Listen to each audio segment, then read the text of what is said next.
Stadium. This is the one that people are going to remember. The pressure's on. And for FaZe Clan, you know, they got a few old players like me, you know what I mean? And when you play a match, 2 matches in a day, sometimes that can be a little exhausting. But they also both won their games 2-0. Had a nice break in between them. They know each other quite well. And I think that they're raring to go. We saw FaZe screaming, "Are you ready?" at everybody to get the energy up, and everybody looked like they were having a fun time. Are you ready, Connor? I think I'm ready. I'm trying to become ready. Yes, everything is now ready. I am fixed over here. So let's go. Pistols live. Lots of utility for the execute. And as that volley comes over, Kerrigan sits behind it. Ooh, he peeks. Rain, top-rated player for FaZe thus far at Cologne. Falls back over to the crossfire set towards middle. Rops will tap ultimate out of the round. Ooh, and then Twist gets one back. Oh. In fact, he doubles down. Oh. Gush towards Moto out of Nafly. And what do you know? An A site cleared out for the taking. The crossfire, after going into the utility fake towards B, just shuffles a set of feet over, right? We had Rain and Rops on the short side of mid, but just that util gets Rain to switch over, and Twist just absolutely pieces together a jackknife play to put down bomb for Liquid. That was amazing moves out of Twist, and a great timing here for Yakinder. As Liquid close this one out with no stress whatsoever. After ultimate goes down, you think, well, they could get crushed because there is a crossfire. But who else but Twist could put FaZe to shame in a crossfire situation like that most teams would have in the bag?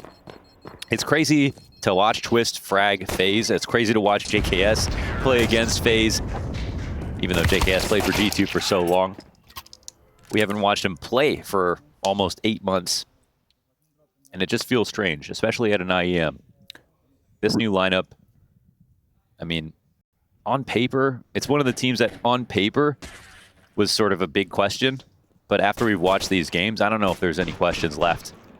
We could make jokes about honeymoons and stuff like that, but they look so strong from so many different dimensions. And the enigma that is ultimate, man. Yeah, I mean, makes absolutely no sense, right? I mean, I was talking to Joka Steve, and he said that when they played at Blast Groups, the first 3 days, he didn't have sound in his right ear, but he didn't tell anybody.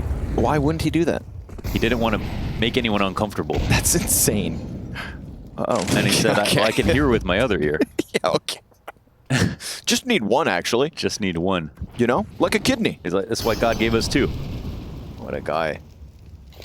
Joka Steve also told me that during a couple of games when, you know, moments get tense, Naf had missed 3 Mirage window smokes in a row. Twist was kind of getting a little on him, and Ultimate comes out and says, guys, why get mad at each other when we can get mad at them? Proceeds to top frag, absolutely dismantle his opposition. So it feels like what Joka's telling people is Ultimate's just got that coolness about him. Naf is trying to trade out everything that's going wrong here on the A site. Pistols make them a little nervous, but the bomb does get its way into the site, and Ultimate plants his first ever S-tier event. Played a season of Pro League with AGO, played the Blast Groups last week, but now, this is a dream come true. You know, for a young man from Poland. I don't know anyone who said a bad word about Ultimate. Like, there's some sort of stuff out there saying, you know, people doubted him, which of course they did. But I don't think anybody who watched his games thought, oh, this is a bad player. People just thought, what does this mean for coming into play against FaZe Clan in a LAN match on a brand new roster with Twist IGLing? I mean, it's just so wild. It's so wild. And also, I mean, we've even watched him evolve as an individual over the past couple of weeks. When we talked about the first time they played Mirage with Ultimate, that was a mess, right? It was him and JKS, and Ultimate was peeking late into angles. All the nades were set up to make him peek, and he kept chewing on them. Made JKS look like a bad A player on Mirage, which I know is not the case. And then after the game, he said, yeah, I was doing a lot of set pick plays, and I want to go a little bit out of prep. And then he went a little bit out of prep, and now we're seeing him here at Cologne play aggressive CS. He's already an evolved player from last week. That level of aggression also banks off some sort of ego, right? He's got to have confidence with some of the moves he makes, and I just want to know where that comes from. Who the hell are you to take it to tier 1 as he has. I feel Second like highest rated player at the event, by the way, coming into this game. I feel like he's got the kind of confidence that, you know, Kinder, here we go. all these players are great, but no one's better than me. I think that's the sort of confidence that I see in Ultimate. Where can that come from, though? How does one nurture that kind of confidence with 0 accolades to talk about? Not a year of experience of LAN elsewhere. I don't get it. We get a player profile right now. I want to know too, actually. Yeah, a guy with that affect who comes in so chill. Yep. You never see him do a full smile, no matter how good the round is that he wins. Has he come out yet and kind of spoken about his time at the Pasha camp? I've just seen some photos and stuff like that. Yeah. And I don't know what Pasha's teaching those kids, but man, this is a case study of that working. yeah, no kidding. I mean, that's a beautiful thing that Pasha's doing over there. He was Yes. had this sort of, it was a mix between esports and physical training, Yeah. I think. And there's a photo of Ultimate with boxing gloves on. Hell yeah. And I think that's just like, it felt like some sort of summer camp, basically, for, you know, youth esports players in Poland. I mean, it's just amazing that Ultimate even participated in that as well. I mean, I think it makes total sense, right? If Yeah. you come from Poland and you aspire to be anything in Counter-Strike, how do you not look at the Virtus Pro boys? How do you not look at Pasha and his inspirational kind of transition from esports into just this health fitness lifestyle that, honestly, I've seen Pasha change people's lives Yeah. as a personal trainer and nowadays, obviously, as a motivation, right? Yeah, people don't know. When we go to Katowice, we see... I've seen a poster of Taz that went like 9 floors up the side of an apartment building. Yeah, he's And already a Pasha big guy. on buses. Yeah, wrapping buses. And we're talking about like 2022. Yeah. Okay. As Taz wasn't making as many waves in 2022, and the man still had a building-sized billboard. Yeah. So, cultural impact, Virtus Pro, undeniable, and Ultimate, crazily enough, a product of that. So, one day we'll get the answers from him. But how about an answer for FaZe? Sitting down 3-0, Team Liquid, their first real contest versus Guns. And they're going to go for the immediate banana control. Nothing offered back from FaZe out of the gate, but starting to size up maybe a poke at it with this incendiary, trying to elicit some sort of an answer. I think there's going to be a lot of posturing going on throughout this map, throughout this match in general. A lot of rounds will boil down to the minute. That's my expectation. Super recent game tape. A meaningful outcome. Twists versus FaZe. And JKS, empty-handed. Solid crossfire setup by FaZe. One of those moments where you're reminded that that pistol could have been an anomaly. Twists cracked through it with a 2K last time. Now it is an empty-handed Team Liquid. Back to reality. As Ultimate finds himself 1v5 in possession of the bomb towards B. Walks through smoke, and we've got nothing back here. And FaZe are stoic about it. 1 gun round deep doesn't mean jack. It's going to be a long day of work, but that one was convincing. Yeah, I think you nailed it. In terms of the energy right now, FaZe know that this could go to the 3rd map, all the way to the last round. There might be an overtime involved in this best of... I can't even get too excited one way or the other about these early rounds, just because we know what the competition is like in the server. These two know each other. It's a very special matchup where we've got ex-teammates playing against former IGLs. You have both teams on form right now, ready for this match. We saw FaZe play against Vitality. That was a great game.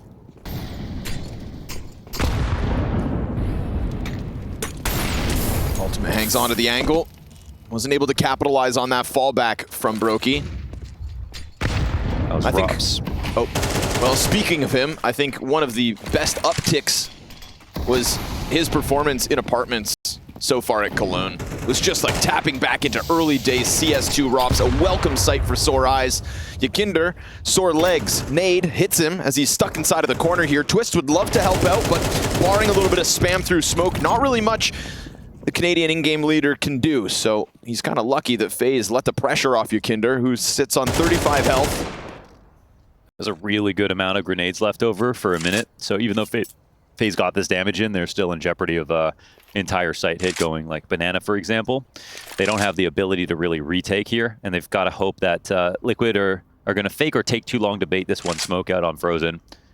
I think this is the right play from Frozen, or sorry, from Team Liquid. And Frozen releases a smoke actually a little bit early considering Kerrigan doesn't have anything to work with here.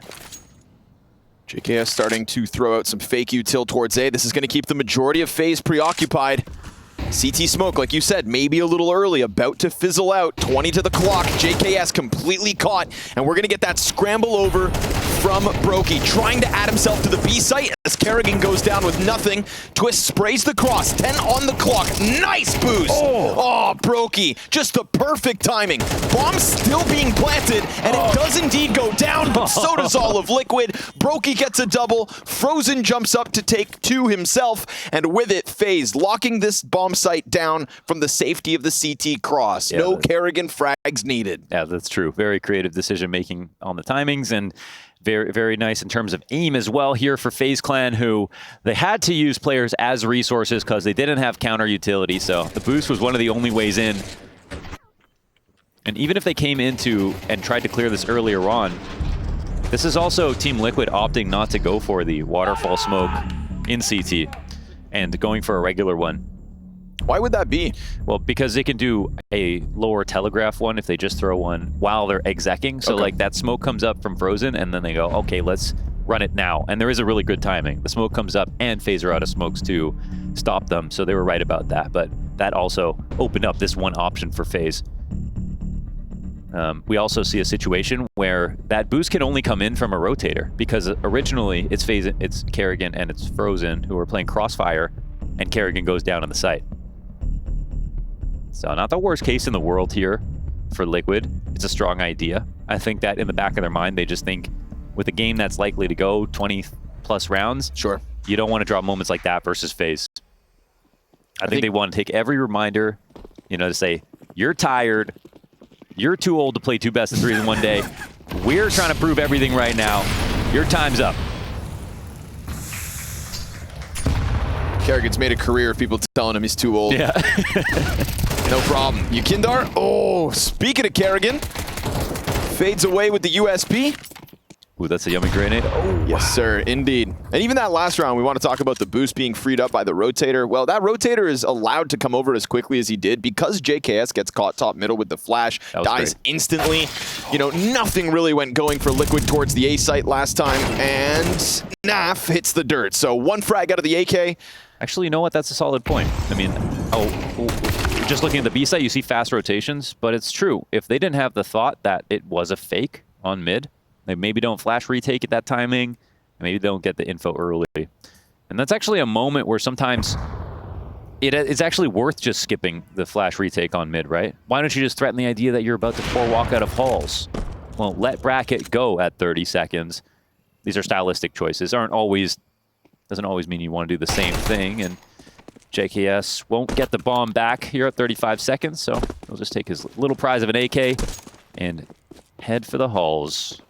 And speaking of the apartments, go ahead and save. Keeps himself up. JKS, when he returned to Counter-Strike with Team Liquid, was asked what he'd been doing for the last half a year. He said, nothing. But that's not true.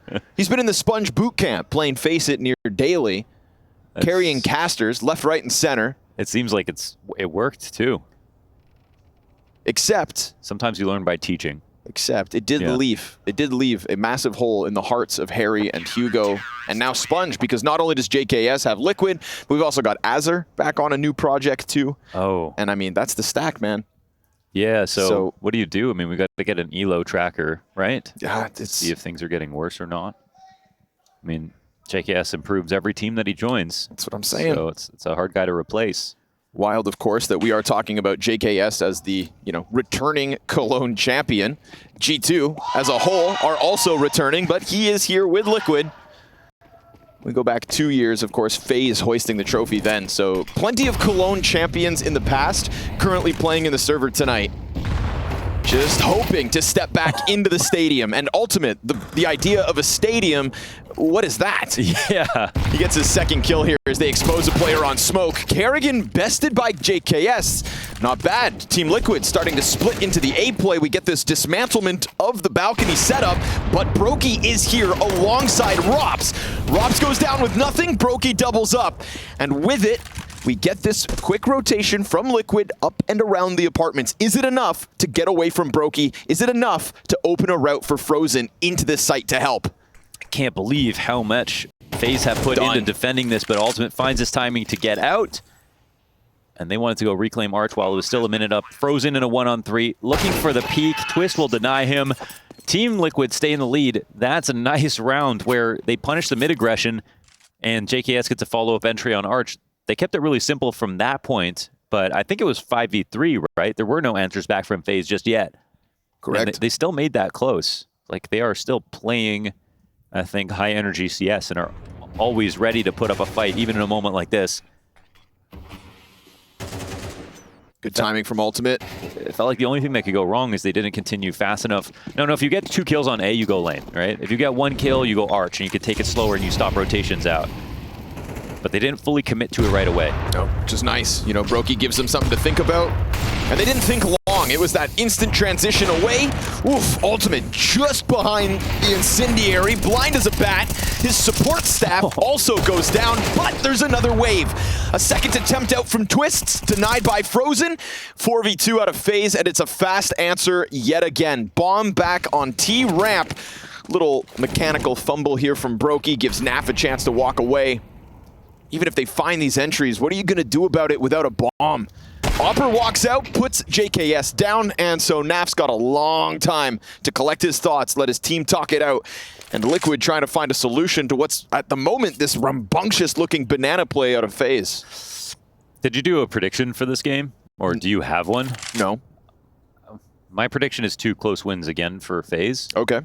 And I could totally see this becoming a similar story to Mouse versus Kerrigan in the first season of CS2. Right. Like before the break, where Mouse could beat almost everybody else, including, 3-0 versus Spirit in the grand final.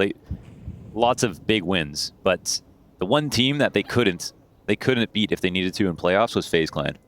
And I think that a huge inspiration for Twist as an IGL on this roster is, of course, Kerrigan. And Twist also has a profile that ESL did for him on YouTube, and he said, of all the IGLs I played with, it's Kerrigan who's had the biggest impact. That makes the most sense, right? He's the best one that he's played with. And of course, you're going to be in your own head as the new IGL saying, I can do better than my uncle. Yeah. I can do better than Uncle Kerrigan, who taught me everything that I know about calling in modern day CS, especially when you get to those round 21, 22, 24, of course, moments. Yeah. And that's where Kerrigan is an absolute specialist at taking every little bit of data leading up to that moment, synthesizing it, and then creating the best option in usually a very complicated round, right? Yeah. There's always a lot. There's one flash that does nothing. There's one piece of map control. They try to catch one rotation, and then they set up the Canada call. You know what I mean? It's one of those things where there are so many other IGLs where, who the hell are you to say you're better than Kerrigan? Let it alone somebody like Twists in a brand new role for the very first time. And unfortunately losing his pieces in the Tech9 single AK buy-up. Rain's position found out. Beautiful crossfire. Just enough to get everybody's crosshairs off. And now FaZe started to rack up some convincing wins. Another moment here where all that time for Naf to save and them trying to sprinkle in a light buy around him, it's all for naught. It's also insane to me, of course, that Twist is out here saying that, his biggest inspiration is obviously going to be Kerrigan. Yeah. When, Ocean was in the same video. Yeah, honestly, though, if real ones know Ocean's impact on NA, man. I remember one time I was playing one of those, it was like a 10-man where Daze was in it, Ocean was in it. I was playing, Jason R was on my team, and there was a halftime break that came up, and Ocean's always the last one to get ready up, okay? Of course. Always the last one to get ready up. Because he's so funny, though, he always gets away with it. But this time, he took, like, the full 15 minutes at halftime, okay? Yeah. And when you come into the beginning of the scrim, it's 15 minutes, like, yeah, all right, it's Ocean. At halftime, man, like, go for a cigarette and ready up. You only need 3-4 minutes.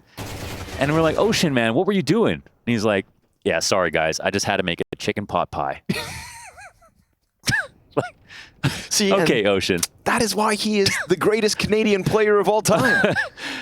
You got to think outside the box sometimes, Launders. That's the inspiration that Twists has to bring to this new Team Liquid. Screw a game plan. Make a pie. Make a pie. This would be the place to do it, right here. It's cool to Twist also. Again, same profile. Shout out ESL. The content's been phenomenal here for Cologne. But, you know, some people would forget that he also played under Sean Gares. And that was kind of an early instance, too, where he said, you know, somebody, well, that's a good leader.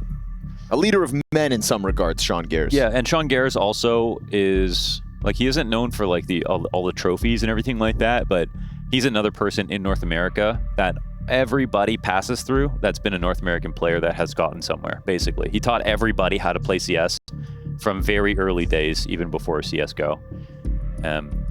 So you can definitely shout out Sean Gares for that one. That was back in the TSM days. And Misfits. And I believe that, oh yeah, and Misfits. And I believe Automatic also played on that roster.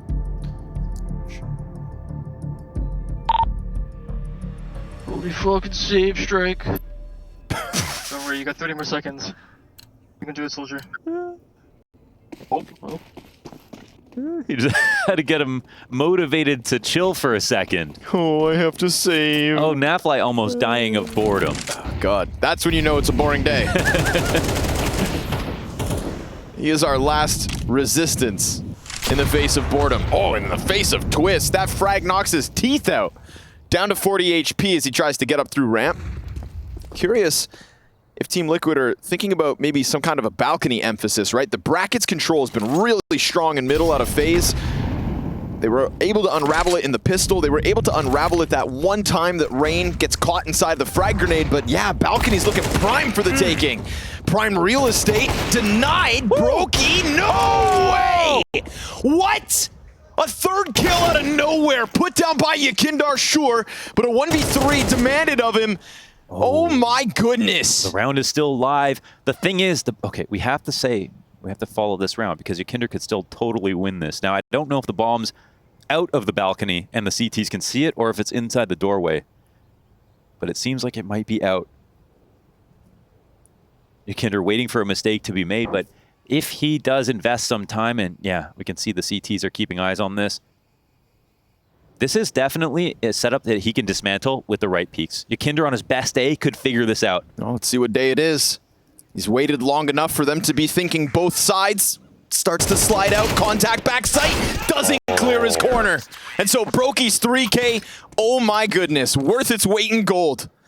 That no-scope through the side of the wall, after all of the swarm of Team Liquid comes out from balcony, I mean, leave it to the laser to shape a diamond in this one.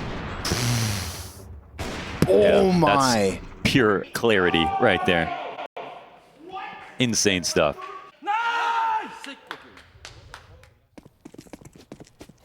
Damn. Don't waste moments like that.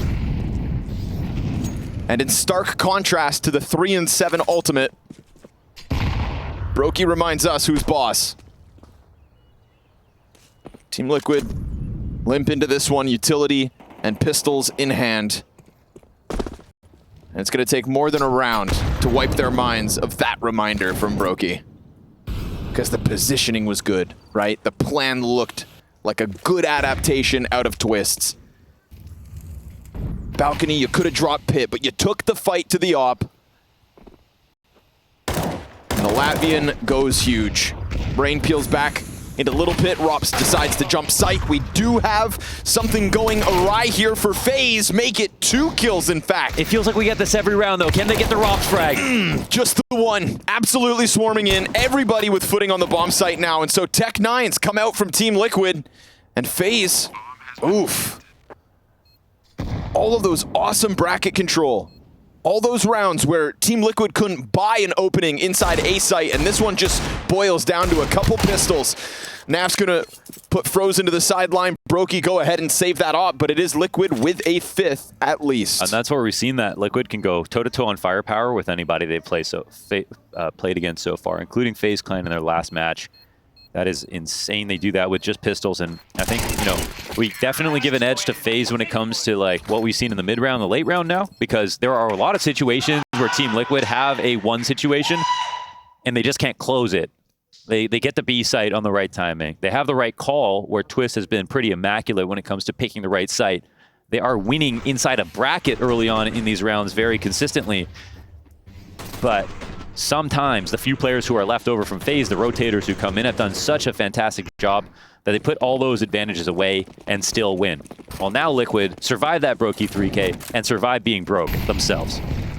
Let's see if FaZe can crank it up a notch. Down to the bottom of mid goes Kerrigan. Oh, they hold him. Well Nice. done by Twists. Yeah. He knows your game. He is indeed familiar. Frag for Rops right to the side of the head. And we could be looking at a Team Liquid 6-round half. Maybe. Just maybe.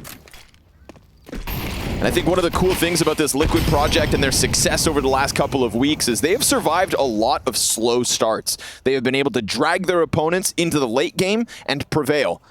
And the one team that they weren't able to do that against thus far, obviously, in the server with them right now.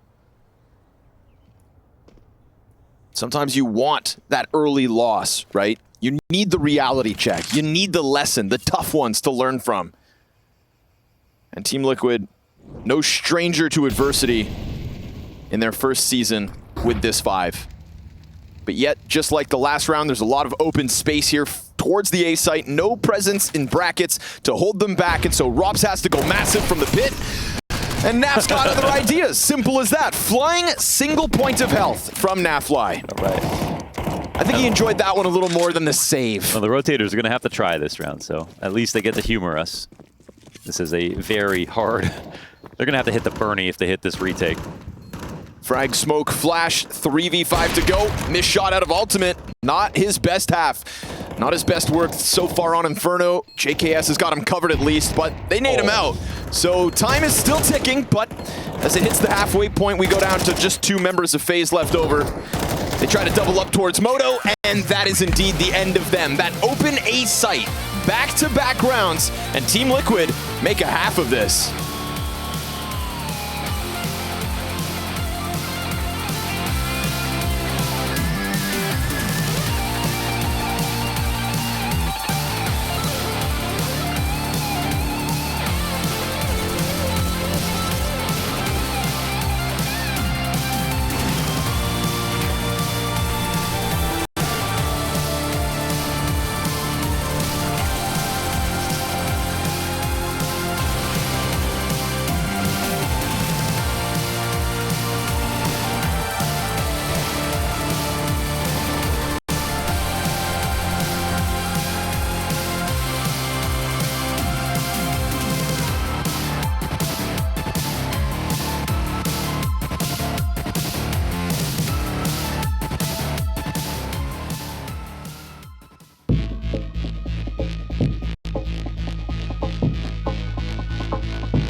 This ominous ability of Team Liquid to somehow hang on despite rough starts. That's what they've been able to teach us in the last couple of weeks. That's what they put forth this morning versus the face of adversity. And by adversity, I mean Brokey. Phenomenal 3K from the Latvian Opper inside of the A-hold. Brackets look solid for FaZe Clan, but Team Liquid managed 6 rounds out of a T side. They'll swap over to the defense. Their map pick, one that we weren't certain if they'd go for. And now they're going to prove as to why. Yakinder and Co, 3 players in Banana, looking for the first fight of the round. And as they immediately peel back Yakindar, 2 players stay stuck in. Doesn't look like FaZe are going to bite just yet. Not without utility to go with it. That's a decoy. Yeah. Ultimate doesn't turn, nor does Naf, who's got a decoy of his own. 3 CTs all out of dodge. Didn't want to stick around too much. Looking for the FaZe fight to come forward.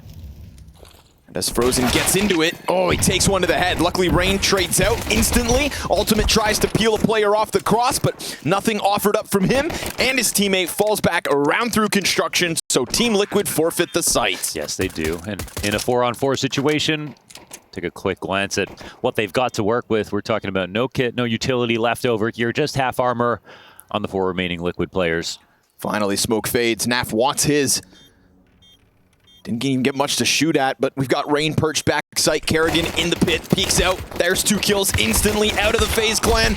Ultimate brings it back eventually, but he just doesn't have health enough to go for this clutch, surely. Time is so against him, and so FaZe, even with 3 CTs originally inside that site, it felt like Team Liquid gave them a lot of space once they got around the corner. I like this call. I mean, from Kerrigan, it's like, it's a confidence call where he's like, we're going to keep this very simple. We're going to take the B site. We're not going to try to trick them. They know we're coming, but we're going to set up some decent duels for ourselves and see if we win. And I think they're right now. Like, their form is actually very solid. Again, some of those early round moments in the first half actually came back to haunt FaZe Clan, but now they win this round. I think they're feeling pretty good about where they stand in this game. And listen, everybody knew coming into this match. Oh. Good shit. Nice century, Joey. That guy got fucking sent to hell, bro. Yeah, bro. Okay. I don't even know. I don't know what he said. Neither Sentinel. Sentinel? Something. That was Rain. Sorry, you were saying? Everybody knew coming into this game that it was going to be very close. Both these teams know it. Every fan knows it watching this. And I feel like that's why FaZe said, we're not going to try to trick you and play games. We know you understand what we're going to try to do, but we're still better. Oh my god, and Frozen's proving it. Absolutely taking off for FaZe Clan. In the process of converting the pistol, Mac-10 goes to JKS. Rob sticks around towards middle. And this one slides the way of FaZe. No funny business out of Yakinder, who I think has actually been proving that he's fitting back into his role more so under the wing of Twists than I think he got out of the previous iteration of Team Liquid. You know, I don't know who to blame or who to praise, but I really have trouble saying that Yakinder couldn't aim because of Cadian. I'm not comfortable saying that. But I will say, I think that the break for sure probably was something that he needed. And clearly he's definitely acting a little bit different. I mean, the way that he plays, it doesn't look like he's talking that much during rounds, but he's very focused on his crosshair. And I think why you're paying Yakinder a salary is because of his swings, right? His swings were sort of changed the online meta in 2020 when we first started hearing about him.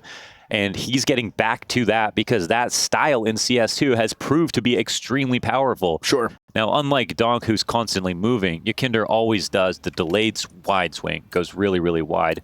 But now it feels like he's just focused on that. And we aren't seeing moments from Yakinder where he's going 1, 2, 3 kills and a lot of movement and a lot of different pieces of utility. He's getting one important 50-50 duel, one on a great swing with perfect crosshair placement, and his impact is just right there in that round.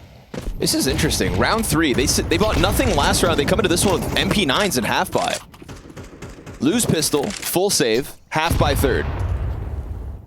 Off the Mac-10 save by JKS. Huh. Yeah, that's weird. So, well, we do know how good these MP9s are. That's an interesting, let's call it a stylistic choice, because genuinely, MP9s right now at the mid to long range are a little too strong. Like, let's be honest. It's a little, you know, round 3 twist.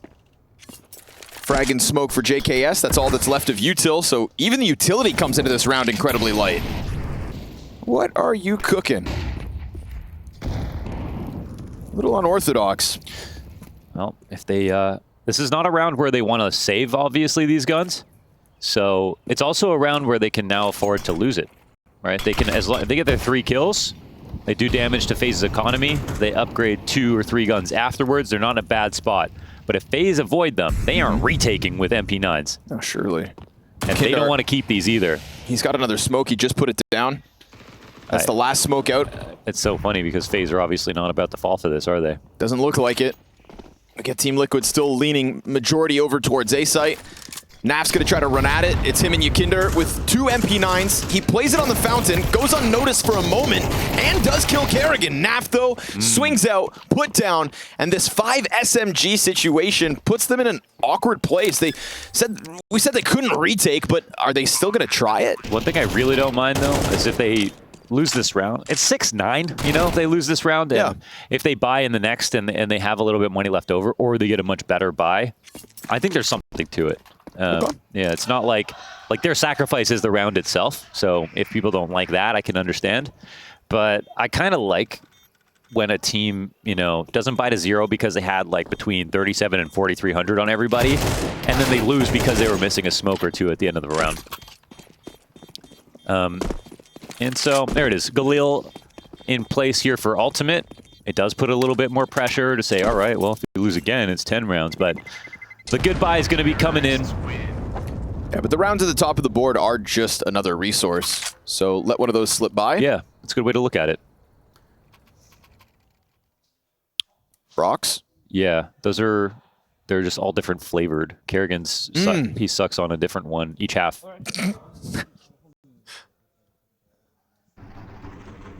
Careful.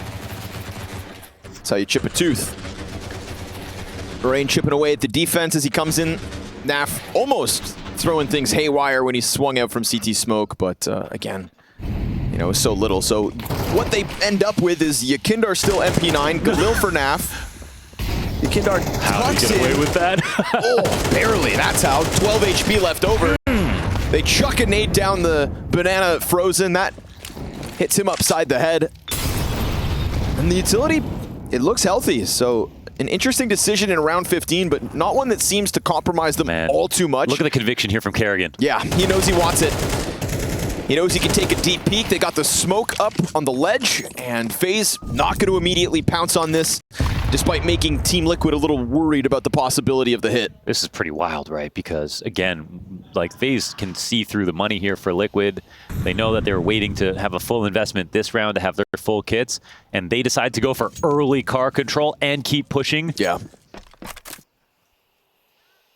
Then as they fall silent, they start to move a third player over for Liquid. Twist wanting to throw himself into the fray. But now we ask ourselves, have FaZe done enough on the map? Because over at brackets, like Team Liquid did do a good job of getting information back. Sure. They still keep 2 players deeply committed on A. Kerrigan looking for the entry frag. That softened up MP9 just hiding here on Orange. Twist serves up an excellent distraction, but they're still hunting down Yakindar. Oh my goodness. Are you for real? It's possible. Jumping headshot out of Brokey. That's one way to clear him.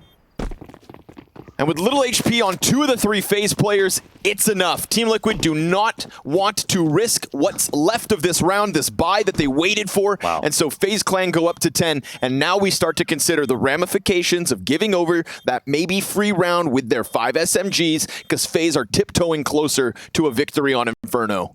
Yeah. For me, it's not that big of a deal because we aren't seeing any CT rounds that Liquid are winning, like this round, for example. As they won, they tried to save for.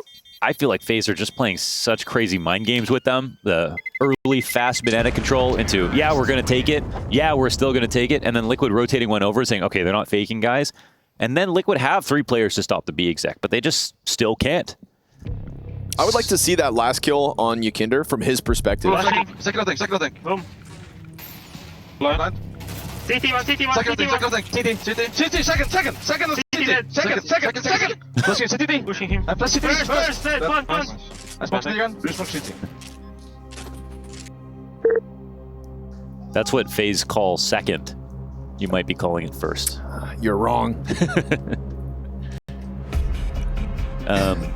Yeah, so last timeout is used here for Team Liquid.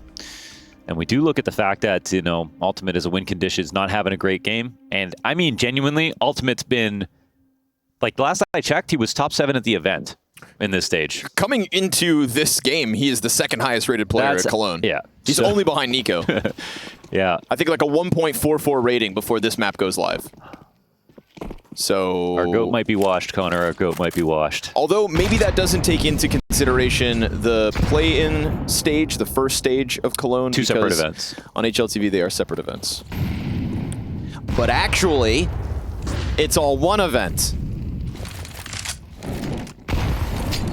Oh, that ain't ideal. Well, it's also not the worst. Yakindar. And Ultimates. Oh, he's blind, but he still is able to post one. Yakindar stuck in. Yeah, one pickoff is good. Him versus Frozen here towards Banana could end up drawing a lot more attention from FaZe. I feel like they're just doing everything FaZe want to. FaZe are starting to press up against them on bracket and in halls as well. And I just feel like they're guessing entirely. Robs peels back from the smoke. We haven't really had to say his name too much because there hasn't really been this presence from FaZe up in apps on the T side. Just in general, Rob's not dying, not popping off, waiting for a moment where maybe he just kind of puts a nail in the coffin here. 3 away from the win. And as the smoke is set to fade towards Banana, Yakindar locked into the corner. Oh, Frozen just pounces with the headshot. And now they can pause here inside of middle. Bomb needs to get picked up, however. Yeah, 25 to the clock, too. This is a little bit of awkward timing, and if this mid-hold still comes out, if Twists keeps eyes down mid, then Rops is not able to cross back and grab it. It's Frozen's task instead. Rops will get that fight going, but with low HP, you better hope that bomb doesn't get stopped on the cross. Another smoke goes down. Spam? No. Naf off the line. 1 second. Woo! Playing with fire here, FaZe. Jesus. As they do. Yeah, well, that's the worst case situation where Twist, you know, can't be killed and they have no way to get the bomb back and they run out of time, but they narrowly avoid it. They take over the site. They get the important win over Yakindar, who's having a decent game. And damn, I don't know, man. I look at these rounds and I see a decent looking map here for Team Liquid. I see a lot of good ideas. I see a lot of CT activity, but I'm seeing them come out behind on duels, right? I think there's a couple of very important moments where the duels are dictating everything. It's not as if they're not, again, playing to win. When you see someone dying on a brackets retake or at the top of Banana, it's not like they're playing scared, letting an exec come and then having to rotate frantically over. That's almost never happening. The last time that FaZe exec on B, 3 CTs were there, ready for it. Can't ask for much more in that department, but I mean, I'm really feeling Kerrigan just in their heads at the moment.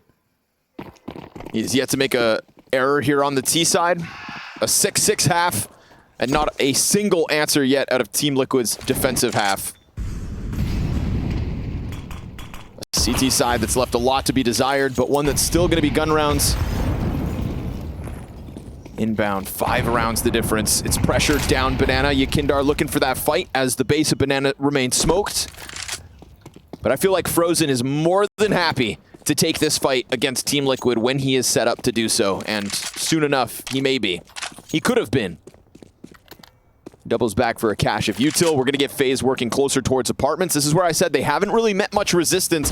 Rops has not been given a chance to shine. And Team Liquid rattle off the op towards Banana. No presence yet again from Liquid inside apps, but it is still this heavy 4-player A-site lean. We hit the minute on the clock, and Rain still just pulling back, happy to mosey around as he pleases, and Kerrigan's going to pick up the responsibility of pressuring Banana a bit. It's another solid buy here for Liquid, but they're just basically sitting and listening for audibles as they patiently wait for someone to come right here into bracket. Brokey and Co looking for a duel. Yeah, nice trade. Oh, God. Twist gets out. Sticky situation as he sits on 30 health, but he nades Brokey low. And Frozen tries to chase. Didn't get his fight on Banana, and he's met his maker. Twists trying somehow to get this engine rolling for Liquid, and it is indeed him that goes up and over, above and beyond, from the roof as he drops with 3 kills this round. Yeah. That's the only success for Liquid so far on the CT side. Man, Twist is just, he's a miracle, honestly. It's amazing. As a, the fact that he's been calling, picking up those duties, has the excuse of falling off a little bit, but then putting up the rounds that he does consistently and all the positionings. He was the guy inside of middle just previously that didn't fall for only seeing Rain. Knew that Rops was right around the corner too. Even though he died to that second fight, it feels like he's the one that's very clued in. Meanwhile, Banana's been under contention, and it will be yet again. But Naf, not ultimate, finds the op kill. This is that variation from Team Liquid as they come through double op. It's risky business. But they've shown us they are willing to make different decisions and approach rounds in an unexpected fashion. Maybe FaZe falling victim to it here in number 19. Naf stays posted on the angle.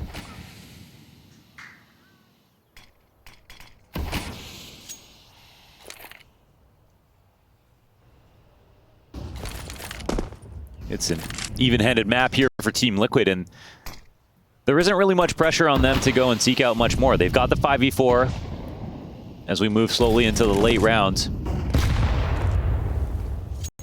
Ultimate given nothing, but the teaser right behind it, right after he pops open that smoke. Is Twist going to be the one? Again.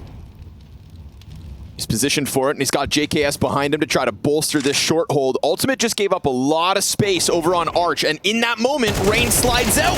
Twist goes in! Oh. Double headshot. And not just that, but confirming the remnants of FaZe are just as close to this A site as his other 2 frags. Ultimate will lose his line. JKS needs to deliver something, you'd assume, but it's a fake plant with 15 left to go. They get JKS to spray away half the mag. He finishes Rain, but Brokey's back in, looking for another impactful round. No, sir. Naf swings with the Berettas. Liquid taken 8th, and it's Twist to post frags again. Yeah, it's got to be great for their confidence now. I mean, their IG... Look at that. They stepped on the trap wire, and Twist immediately pushed into mid. As soon as Kerrigan pulled out his smoke, he was exactly right about the timing and absolutely had to hit this second kill, which he does on the spray transfer after killing Rops. 4 guys looking in his direction. That's how many it takes to take him down. And even though it feels like FaZe have put already together such a great half, Liquid are making it a close game now, and we're on an eco here for FaZe. Also, I think it did feel like the B site was getting a little flimsy, so then they put Naf on the op. That's a great way to freely reinforce that position. I didn't know Rain did gymnastics. You didn't see that goal to Norway? No, I didn't. Sorry. Ultimate has been able to collect some kills in Banana, but still sits at an unimpressive 6 and 13 half. So if it's not going to be this Polish phenom to get the impact this evening against FaZe, somebody else is going to have to step up. He falls victim to the Deagle. Aggressive. Yakindar is in the back of the site looking to pick up slack. He's got 6 bullets in the mag. Frozen's on the op, and then Twist comes out to help out. There's that AWP, finding the no-scope and dealing with Yakindar. Empty gun as the smoke plumes and the CTs respect it. Naf comes around from Banana. The actual cross can just be held, and so be it that they lose ultimate, but it's another sign of bad things from Team Liquid's op department. And here we are, folks. The game was always going to be close in the end. Felt like FaZe were about to run away with it, but now we get to that round 20 mark. This is when the calling gets more intense. The coach input gets more detailed. There's more conditioning. There's more data here on what's happened. And Myther is very much getting involved.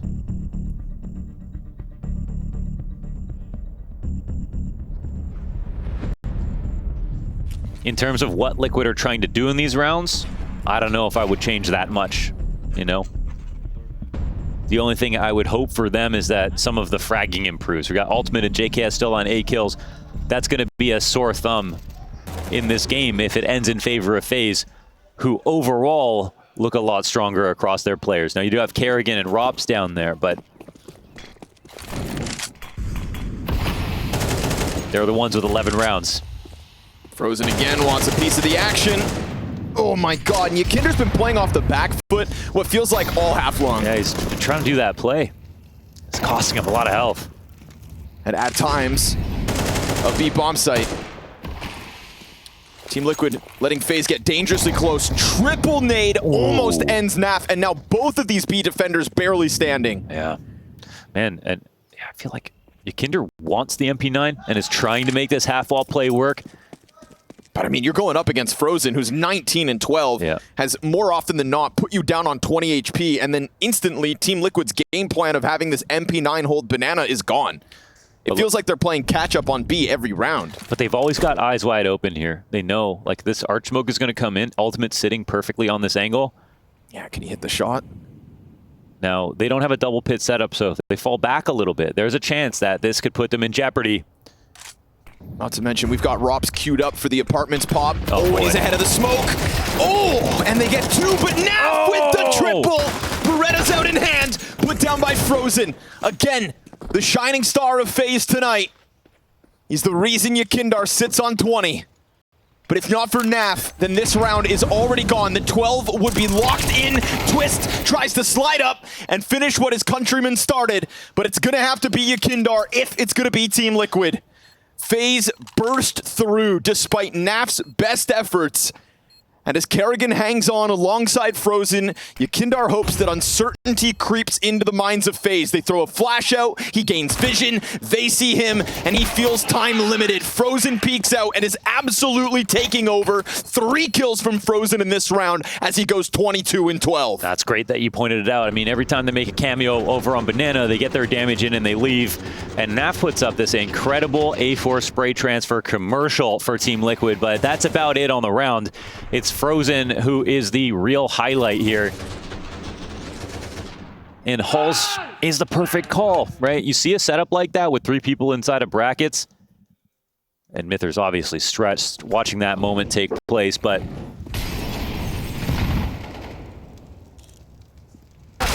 oh, sit down. Jesus. And that could be the end of Ultimate on Inferno.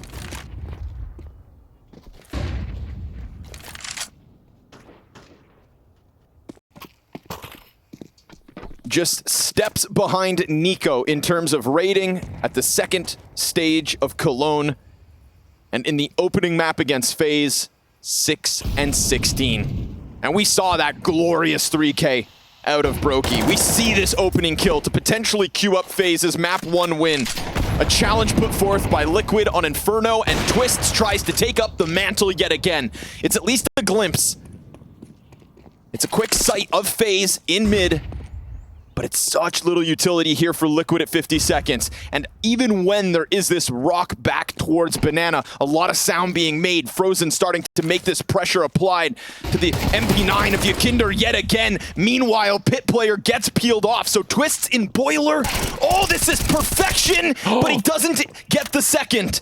And all this time, Rops has now gone deep into the CT spawn. Twist tries to do it all again, but Rops has got their number. He has got their spawn, and he has got 13 to the board. FaZe Clan stand tall to open this series. The Lanxess beckons, the champions of 2022 in Cologne, 1 map away from stepping forth into the stadium yet again.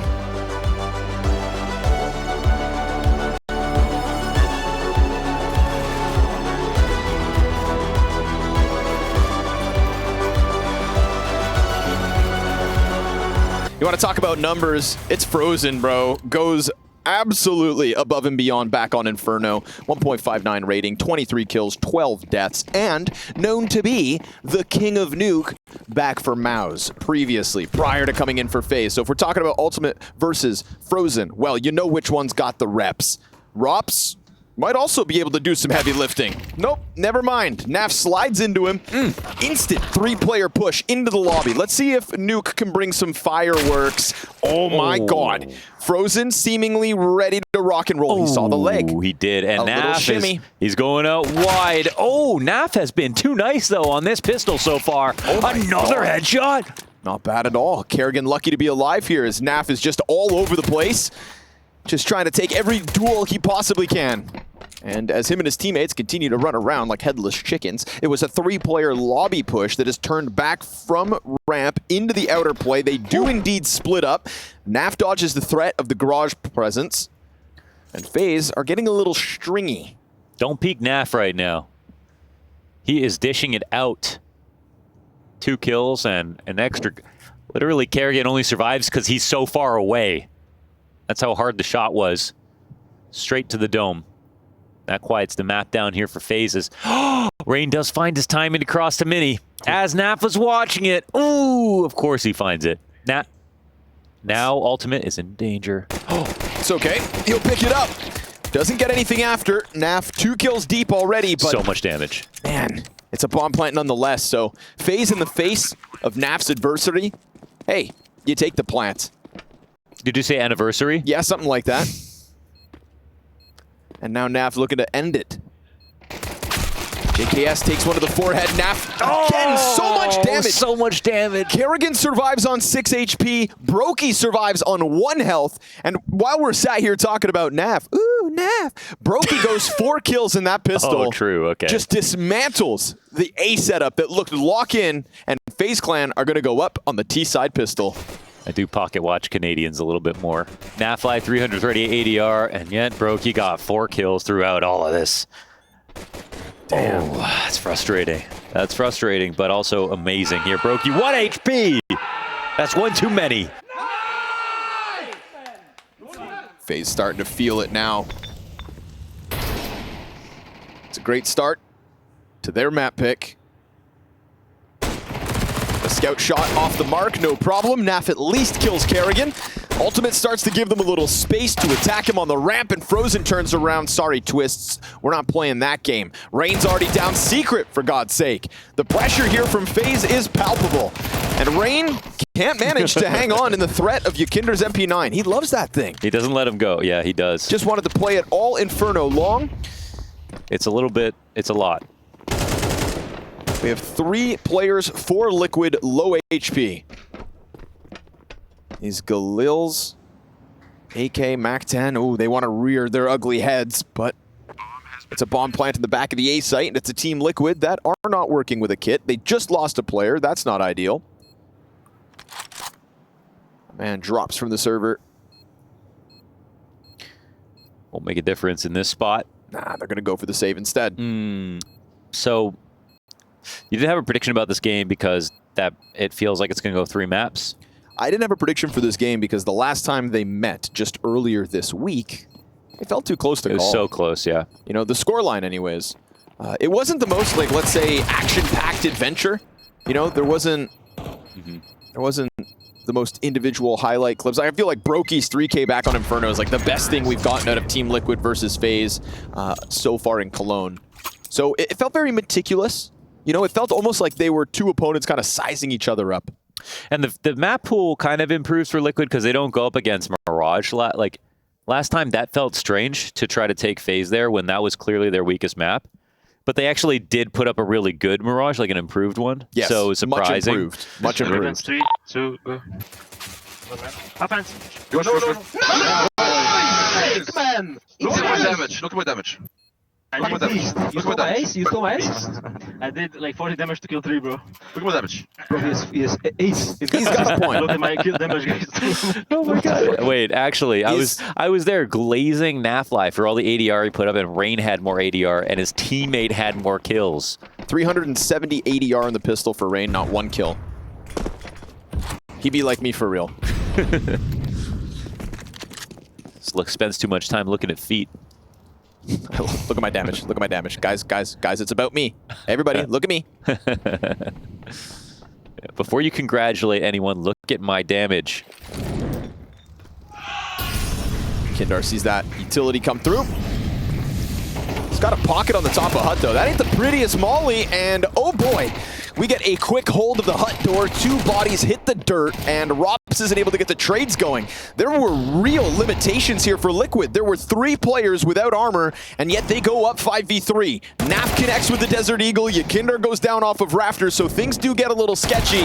They fluster that SMG off of the back of the site, but JKS queued up to clutch it out. Flanks around from lobby, and that is Team Liquid bouncing back when they've got no business doing so. Absolutely. Great site hold, and it got a little scary at the end as they were exiting hut. FaZe Clan looked like they were going to put something together, but there were just one too many players still left alive after those initial kills from Team Liquid. Not too shabby.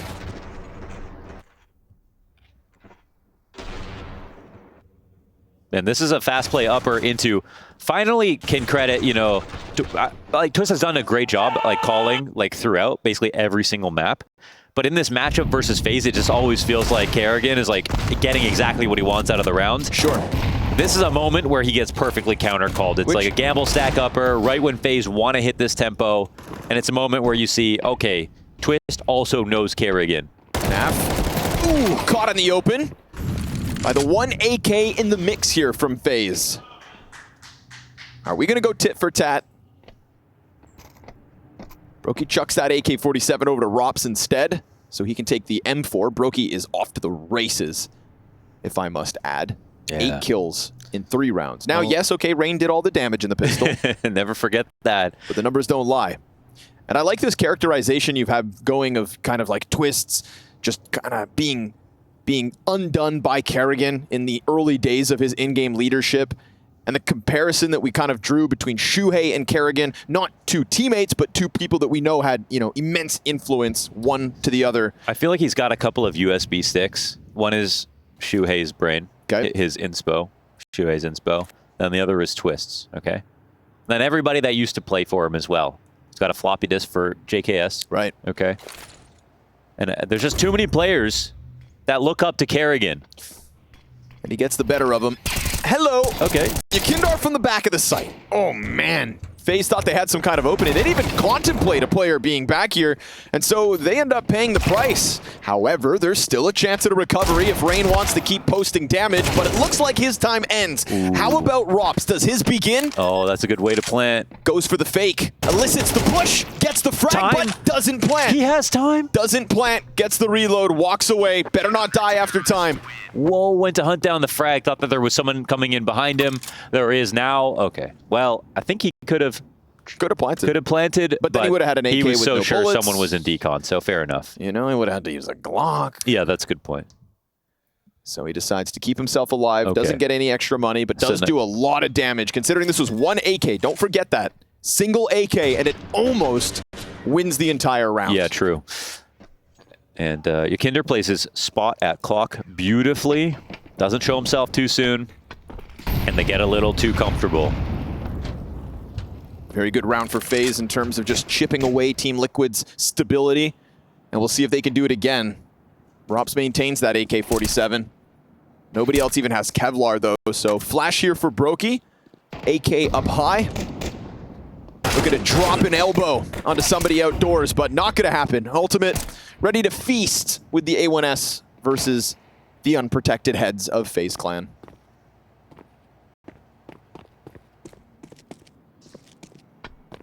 Said he's got a USB stick for all these people. What kind of compromising information is on those USB sticks, Laundry? Photographs and drawings. Ooh.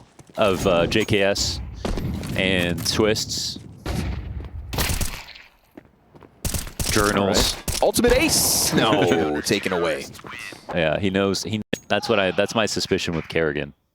You know, Kerrigan complimented Twists calling on Twitter. Okay. And he said, you know, you're a great caller. And in that moment, Twist was probably like, damn it, he's not scared of me. Right? I'll do one Nico here. Someone's breathing a lot in the mic. Yeah, Robin. It's fine, let him breathe. It's fine. Let the man breathe. Breathing some life into the T side of FaZe, perhaps. Clearly, the spirits of FaZe, you know, not feeling too flustered. How do you smoke that? I don't know. That's actually... I'm not that smart. That's actually impressive. Not good enough. That's... Ooh. Naf. Tries the same shenanigans that he got into in the pistol round. This time gets blasted away by Frozen. Ultimate waits instead. Or does he? He's going to go in on it. Nicely done, isolating Frozen there. The shadow, obviously, off of the vending machines is such a selling point to go in for that kind of a push. He's in the corner. He's living up to his, like, you know, short nuke reputation here. 4 maps. Ultimate 6-1 start. Really nice flank. Yeah, he's on the hunt. Oh, we do get that garage frag from Yakinder. Felt like he had that one in the bag seconds ago, but Ultimate's second attempt does not go as smoothly as the first. We go 3 versus 3. That's going to be the ramp room open, of course. You've got 2 dead players for Liquid in this direction. Of course you head this way if you're FaZe. And Yakinder's, yeah, of course you head this way, and Yakinder's just like, doesn't know how far they've lurked at this point, so is playing it very safely. And this means that they can go downstairs. They have 2 smokes to do so as well. Oy. Oh my God. And he doesn't see out of his feet. So Rops is on the prowl. Yeah, of course. Okay, a little sketchy, but luckily combining with Kerrigan out from main, so all's good for Rops. And it is FaZe Clan to tiptoe their way into the A site. If you're Yakindar there, you're just waiting for that push. I was thinking about it, and like Twist is top site, so they actually were right that it was going to be top site because Kerrigan comes in mini. The problem was that he didn't think that there was a ramp timing where they flanked, but it wasn't cleared. You know, it was very, that's a timing that was definitely possible. I always like to be charitable to the players who don't know, but in this position with the amount of time left over, the one thing on FaZe's advantage, of course, is the fog of war. And a 3v3, the Ts, they know the CTs can't watch everything, and ramp, you can't plant there. So it's a position that you love to hold because it guards the heaven flank as well as the drop down lower, but the ramp room itself is only useful up until a certain amount of time.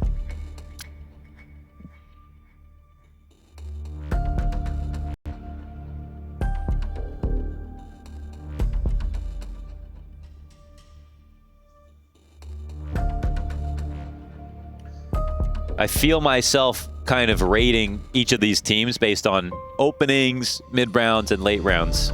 And I feel like the setups for Liquid are actually overall as good or even better as we saw on Inferno. But the mid rounds and late rounds, I think, are more consistently FaZe Clan. Hell yeah. That's what you've come to expect from FaZe, is it not? Yeah. That's where Kerrigan earns his bread. Yeah, they had the best late round trio for so many years, and that was with Twist. Now replaced by somebody who is just as good in a in a different way in Frozen.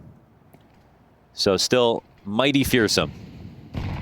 As proven on Inferno, with a dismantling of Team Liquid in the opening map. Ultimate missed chance. Luckily, he's got Yakindar to still capitalize on the open smoke, but let's see if Naf can hang on.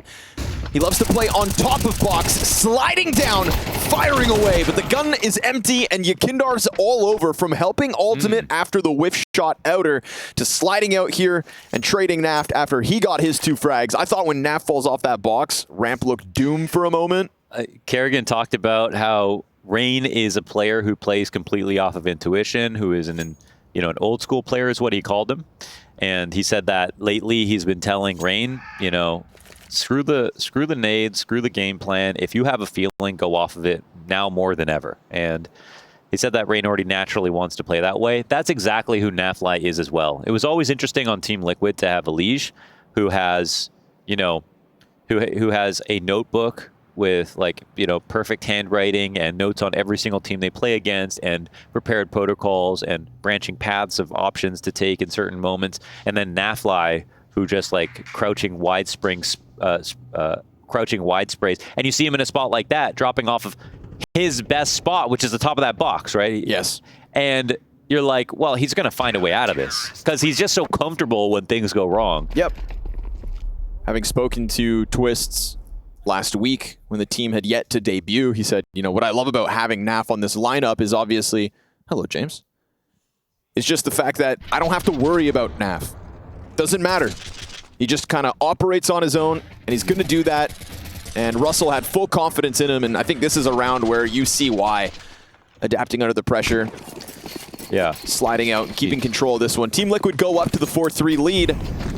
Save a good amount of weapons off of it. And FaZe will attempt with less. Kerrigan looking to lead the charge. Beautiful flash comes in from Rops. JKS just sidelined. Twist comes back through smoke. And Froza jumps into his own molly. That's not ideal. Twist is still going. Oh my goodness, all the way back around site. Naf has come out from heaven to open that possibility. And now Twist is finding more kills. I mean, look at Mythor. He can't believe what he just watched. He cannot believe what Twist just got away with. Yeah, right. He's found his way to the back of the site, and they reestablish upper control, and there's 3 players waiting as Rops finds one on the peak, 4 HP. Ultimate takes him down. Insane round Look out of at Twist. This. What I would give... Mythor's like, dap me up, son. That was nuts. Let me see that round from Twist POV from start to finish. I mean, just coming back out of the smoke for the second kill is one thing, but then to switch into a USP, full sprint towards Hut? What are you doing, Van Dolken? You know, this is where it could have ended, but he continues to throw himself into the action, continues to cause problems for FaZe Clan, and what do you know? They kind of get tripped up inside of the A site. At one point, they had a player back site, but Twist just sets up Naf to come out from heaven, get his, and take a 5th for Liquid. Easy does it. Rob's caught out. A half is starting to shape up big time here for Team Liquid. Oh my gosh, how on earth does Rain find that kill, man? It's because I opened my mouth. Yeah. Naf, however, ooh, beautiful continuation on the spray down. JKS is here to help out. And what I love about Naf is he always does just enough towards ramp to get that second player into the action. Wait a second. Okay. He's just walking that down with dualies. All right, Ultimate. All right. What do you love about Naf? I love that he does just enough, long enough, to draw a player into the action. I think Team Liquid have been doing a good job of giving him a support nearby. If it's not Yakindar coming from outdoors, who has been tethering nicely with Ultimate, we get an instance of JKS kind of jumping out onto the ramp. So even though Naf has to do a lot on his own, he has yet to feel alone. Wow. There's a lot of interesting nades around Squeaky. Yeah. Unique I didn't nades. realize that part of the A site was as important as this is, but with the amount of times it's been smoked and mollied, I must be out of the meta. And Rain finds this frag again on Yakinder. They kind of just come out to hunt him down right away. And I like that Naf is suddenly on the opposite end of the map. You never expect to find Naf back red.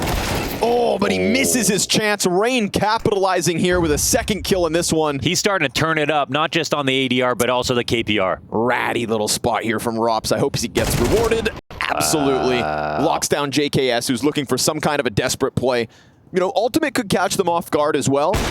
And now that there's one frag, a second comes in. 2 on 5. That's 2 positions now known, but Twists isn't able to do what Rain did, doubling down on an opening. And so it is too much for Ultimate to handle from here on out. He is having a much better second map, but it's the one round where they take Ultimate, put him in Squeaky, and then suddenly there's nothing for him to shoot at until it's already the desperate 2v5. This one's all about Rain and the way that they hunted down Yakinder outside. They tried to copy and paste Yakinder, and FaZe copy and paste their same default to hunt him down. They just read it perfectly. I have a question. Yeah. Is it weird for Yakindar to be playing bottom silo when the change in strategy is for Naf to go secret? Because how does silo and secret come together? Well, I think that's where Naf moved out of the position he was going to stay in, which was starting in secret, because Naf can watch the top of silo where Yakinder can't. Okay. Right? There's no world in which Ultimate can win this, surely. Hot swap out to the AK. Brokey gets his feet put to the fire, but there is no win, and it's FaZe to win. So, yeah, the only danger is if there's an ops top silo holding for you on that push or something like that, but this is also emergency protocols when Naflight comes out to back of red.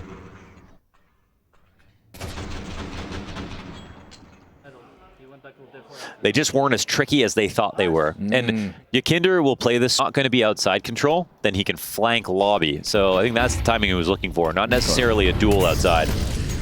Well, Ultimate will not be positioned outside in this round either. And he's got responsibility here as we see an MP9 and CZ in the mix for the Canadians. Yakinder a little late to the party here. Cross completely free for FaZe. Leave Rops to lobby lurk and play that three-man core downstairs. Can Ultimate really do this? He's worried about the vent. Kerrigan's going to be on main. Again, Rops in lobby, and the other three players for FaZe slowly tiptoeing their way into Ultimate. So concerned about the vents, but Ultimate here. Oh, he takes down Rain at the least, but it's frozen. But look at the fast timing to get this on. Now, the thing is, they don't have all the players downstairs perfect to take over mini control, at least. Yeah, good on Kerrigan. He knows it. And then Rops will presumably get his. Instead, Naf slides out with the MP9. Does this cause anything else to go awry? Because Bomb is doubling back to main. Because they killed Twist, Kerrigan thinks he has an entry, and he will, in fact, as he doubles down onto JKS, unable to hold it from the vent. If he did, FaZe give up all of that lower B control. FaZe are stuck outside with Bomb, and things get wonky. But Kerrigan steps up when push comes to shove, and now it's Yakinder in an unlikely clutch. Yeah, that's definitely a round JKS could have saved. And I just want to go look back, because he had one or two sort of rough maps so far. Not that many, honestly. It was the one map versus FaZe. It was their Mirage game. You're last talking time about around. Ultimate? No, JKS. And I would say but he's otherwise been great. Asterisk on that map as well. I think that one of the reasons he performed so poorly, that was also the worst map we've had out of Ultimate. No. That's a different game. Oh, not the Navi game? No. That was here at Cologne. Oh, okay. Yeah. No, versus FaZe last time they played on Nuke. Or last time they played on Mirage. Or maybe the last time they played on Inferno. What? They didn't play on Inferno last time. Just messing with you. There's 7 maps. You're going to make me go crazy.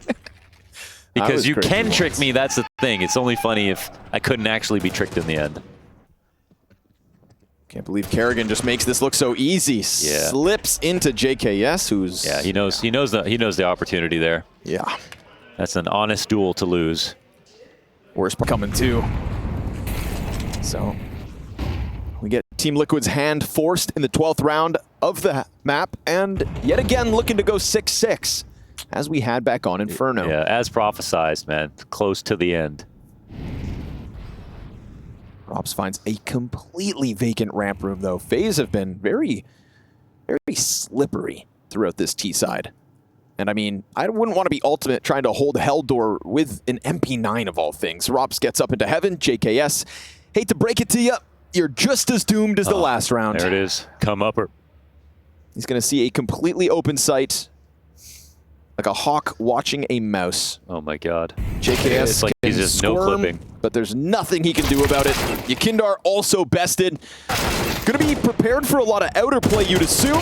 Brokey, Rops, beautiful shots, and poor Twist's MP9 versus 4. So it is that lack of ramp room and an excellent play out of Rops to just go take all that space for free to get in on the 6th. A 6th round for FaZe on a T side off of the back of the pistol. We'll see you in a second for the second half of the second map here at IEM Cologne.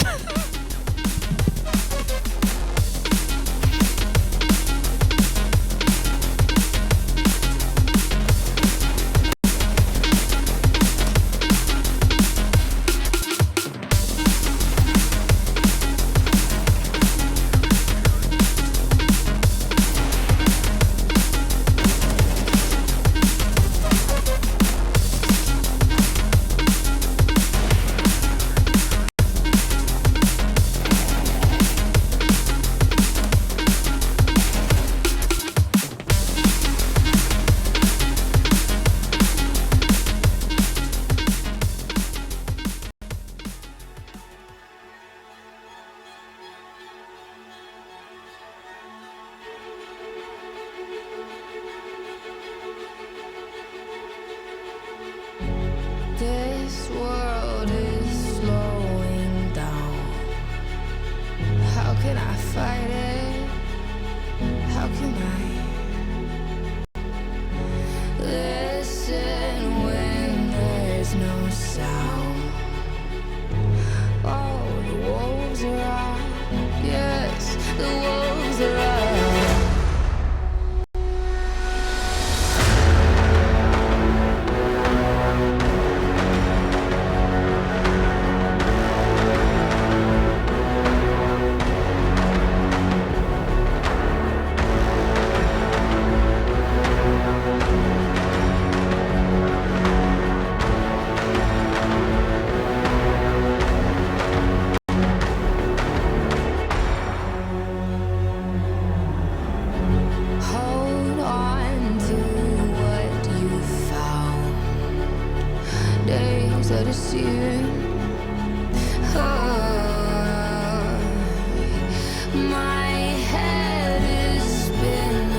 lower bracket final with the Lanxess on the line. That is why you're starting to see the fires light and the emotions and the eyes of Team Liquid and FaZe Clan. We go 6-6 on this half, as we did back on Inquid's pick.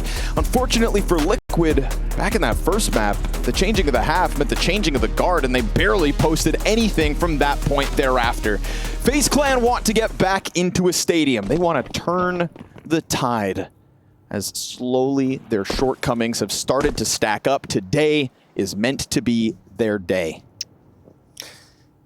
Everybody Thinks that they're the main character, but I am. but only the winner gets to actually prove it. Everyone's got big words to say. Everyone's got a lot to say, but none of that matters. The only thing that matters is the score at the top. We get a decoy and Kevlar all over. And patience comes through. You're welcome.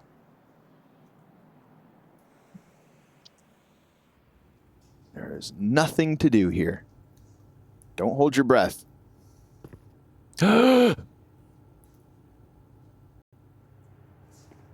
Grouping up, making a ton of racket. Rops heard him coming.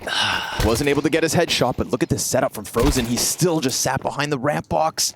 Wait, they don't know at all that he's here. How long before he strikes? And when he does, what more can he do? We get the peek down from beneath. Yakinder's able to keep it turned up. And FaZe, it felt like they had him in the honeypot. But it's getting a bit of a sticky situation. Kerrigan's going to swing the decon door. We got 20 seconds, and that bomb's got to get planted. He gets gushed. Poor Kerrigan twists, locking down the ramp, and Team Liquid start T-side with a pistol round win. Let's make it a real match. It all starts with a pistol here. Team Liquid are looking for one map. Okay, one map. We're not even at the point in which they can beat FaZe or prove that they're better than them. That could happen in map 3 tonight. It would be a tragedy if we ended here on Nuke. Sometimes you come into a game and you're like, what's the better story for the event? Are there a certain team that, you know, if they get snubbed, it's just bad because if they get the playoffs, they'd be amazing. But in this matchup, I see both of these teams in the Lanxess right now. Because of the curiosity for Liquid and because of the history for FaZe. Of course. Just so we can say what we always do when FaZe do their first walkout. You let them into the playoffs, there's a chance they can win the whole thing. Yes. Some people have been asking me on like podcasts and shows recently, you know, is it time to start doubting FaZe and everything? I made that mistake like a few years ago. I'm never going to make that mistake again. You can never tell when they're ready to give up or when they're going to be bad. At a tournament like Cologne, you would be a fool to doubt this team. That's why in this round, when it's just the Scout, MP9, and Pistols, you see Team Liquid still try to piece everything together properly. They get the grenades coming out from Squeaky. Yes, we've got Twists outside, but he's just hiding on the little blue box, which means eventually maybe Rob steps forward. Twist seems hyper-fixated in and on main. At some point, he's going to have to start to make a move. For now, he's just going to buy time. He's just going to wait while the rumblings of the ramp hit start to come through. Rain is yet to dive down. Twist is going to start to activate in main. We do get that challenge at the base of ramp in the meantime, so they are indeed taking B in a moment, but they have left a dangerous amount of time on this clock. And then when Rain hits a dig like that, it sends a shiver down Twist's and Liquid's spine. Rain cannot spam the bomb away, so the plant does come through, and then the Pistols attempt to get out through the smoke grenades. That's where Liquid get a chance to catch their breath. Wow, that was scary, man. Whoa. I thought for sure that would be FaZe when Rain hit that deagle shot. I thought that's when it became a bit too much, and we see that Liquid are actually taking a little bit too much time versus a team that has a little too little. But instead, they establish, they get their smokes down, they have everything watched. Everything's covered. No problemo. They don't even lose majority players. Terrorists win. On a fake A-rush, if we don't hear any noise, we're gonna go out A, okay? Rain and Brooklyn. Okay, Brooklyn and Scout. Still hasn't gotten old to me yet, seeing as it's only a couple weeks old to begin with, but hearing Twists call strats. Yeah. Hearing Twist be that vocal fire starter of Team Liquid. He's been consistently good calling so far. It's fun. I mean, it suits him. Yeah. It looks good on him. But here we go. Looking for an early A play. Twists, better be careful. That scout's up in heaven. We've got a pistol down in front of him. Kerrigan's the first to falter. Frozen looking to slip down into the hut. Oh, that peek is insane. A second kill and JKS just burned Naf. No way. Rain and Frozen inside of the site. JKS down to 18 HP. That push off Frozen. Such a quiet map in comparison to the first one, but Team Liquid hit their first speed bump on this T side. Yeah, that's a big speed bump too. And they come out into a lot of players and they still commit forward because Twist gets the opening kill. There is so much activity upstairs with players who only have pistols. This could have been a round that they walked away from this after getting their first frag, but Frozen, take a look at this peek, man. This is such a beautiful peek out of him. Like, Ultimate starts shooting right away, but it's a jiggle right on that position where Ultimate is standing, and it's an instant to the dome shot. Damn, back into the action fast though. Tech9 on the floor, already out from Hut. No way. Again, they're gonna try this. Oh. And they seemingly succeed to start, but can they also close? Brokey trying to get out into the back of the site, and Twist is gonna lock this kill in. Rops gives himself the flash to try to dodge, but he doesn't dive down. Him and Rain trying to piece this back together. That half-ass rush in the round prior didn't get them out, but this time they go guns blazing, all in, and with pistols only. Yeah, that's crazy Team good. Liquid take a chunk out of FaZe Clan's A site. Wow, that's crazy good. That is, yeah, a brave move to make after sort of the fumble that we just witnessed, and they don't do it with much money invested. They steal back the momentum, though. This was supposed to be a tie game suddenly for FaZe. Instead, Liquid touch 9 on T side. Robs has a kit. Twist is the only player near sight. He's still up in heaven. He's still up in heaven. Okay, no, the bomb is gone. Ooh. Ooh. Twist is going to die with it. A captain sinks with his ship. But it is indeed the instantaneous A rush out of Liquid. Now that call caught FaZe off. I had no idea that that's what they were going to try to do. Trusting the flashes, they 100% went for it, and pathing is perfect. The CTs are so stressed out. And not putting the incendiary out on Hut, but just charging straight through it. Twists leads the pack. Huzzah! Brothers!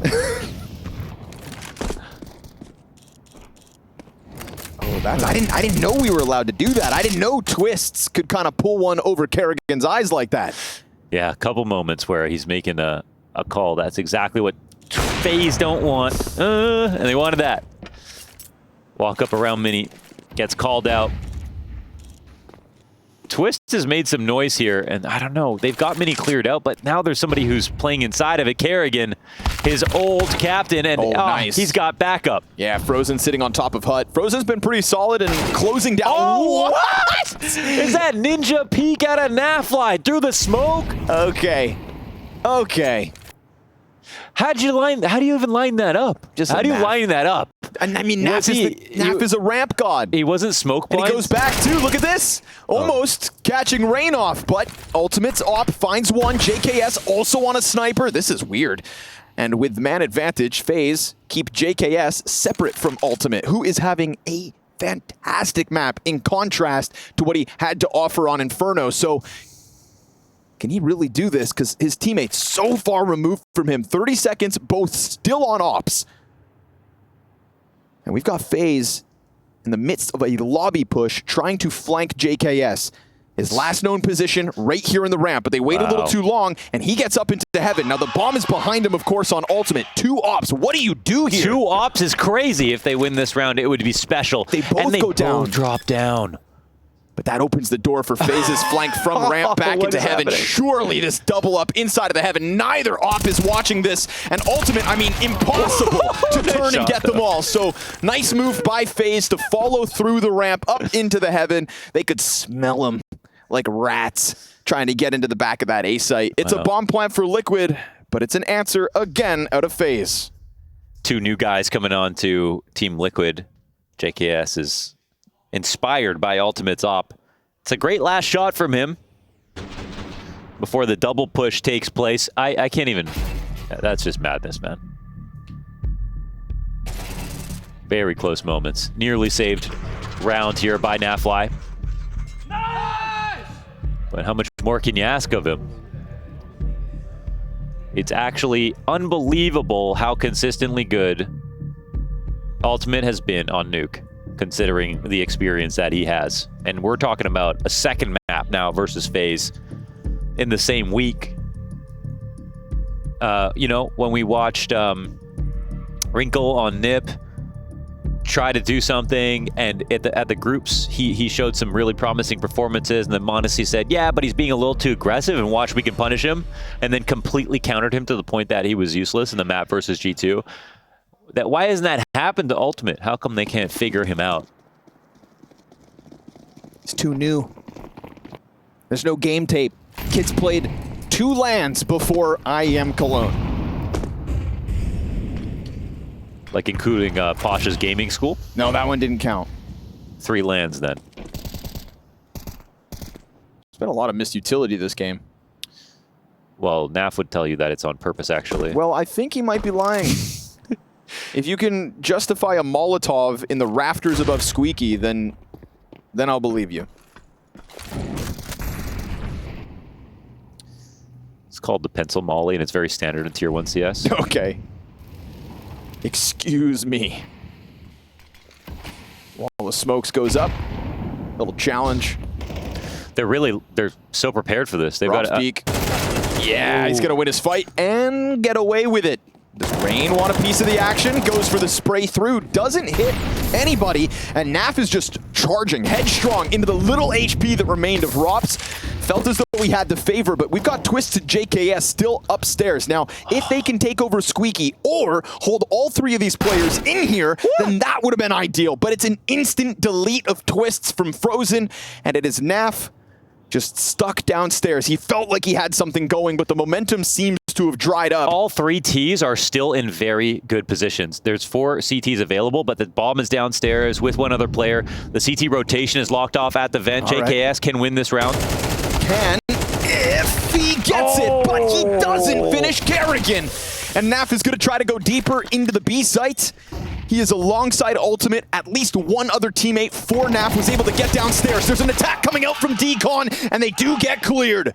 Wonderful play from Kerrigan to win that fight versus JKS. He blasted him behind the vents in the first half, and he just embarrassed him this round. Absolutely. Yeah, that's a key duel. Again, JKS in a round-winning position. And again, his bad maps have been rare, but now more important than ever as we get to 9-9.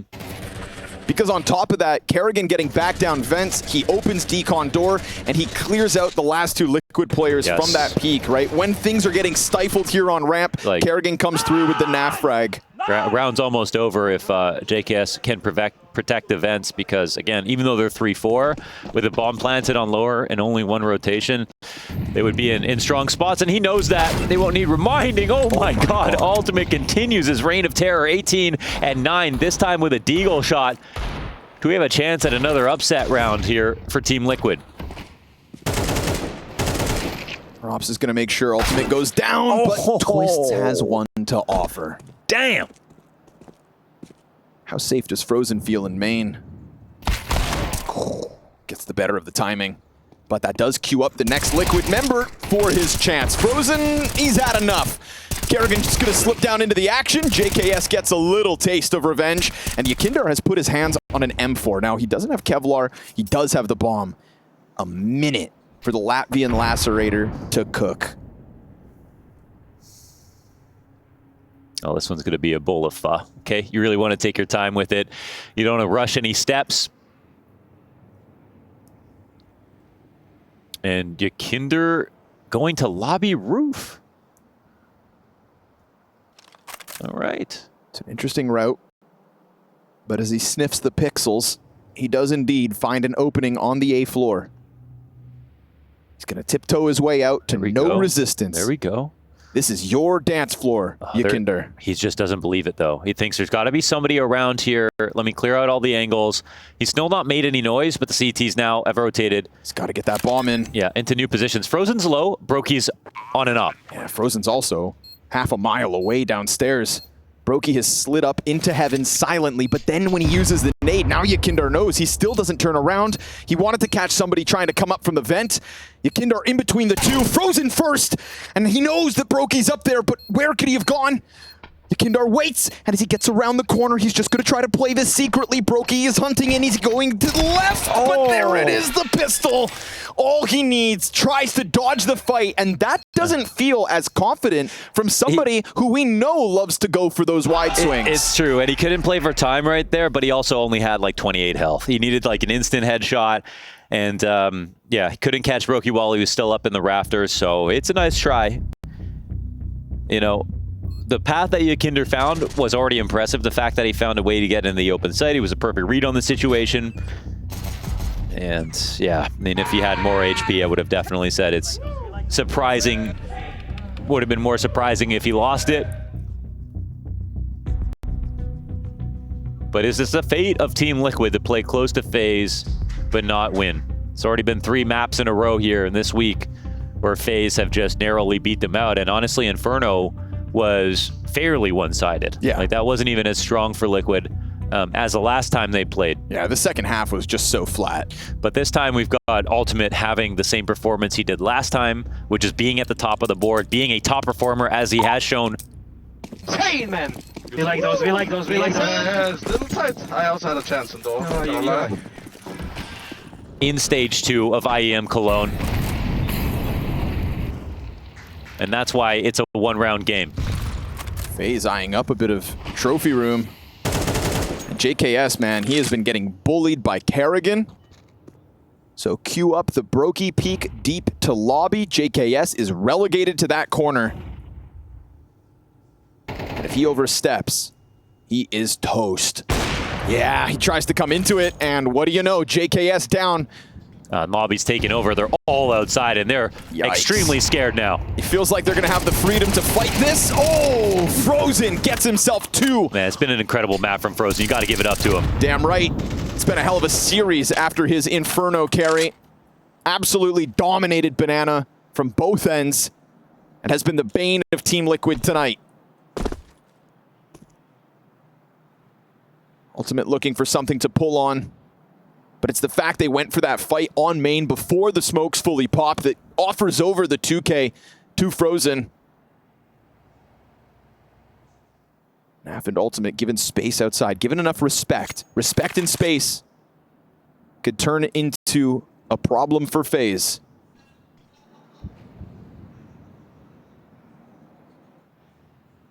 Kerrigan playing the front of the bomb site and just banking on Frozen, watching Heaven. 20 seconds, and it looks like this is more of a save than anything else. They can't go Heaven. It's just too obvious. So they contemplate it, but they call it quits, and that is FaZe to an 11-9 lead now. Wow. So it's the lobby control that nets FaZe the round. Essentially, as soon as they take over that piece of control and they get 1 kill, it's clear that it's outside, and Team Liquid are rushing for the one moment where there might be players set up that didn't know, that everyone was outside. And they try to push everything and peek everything, but they aren't tricking Frozen, man. Very clean call on this tactic. That second one, Yakinder just stepping into the line of fire. And all while JKS has been bullied yet again. So now poor guy's stuck on a Mac 10. Frozen on the brink of 20 frags, looking to go to the top of the charts in back-to-back maps versus Liquid.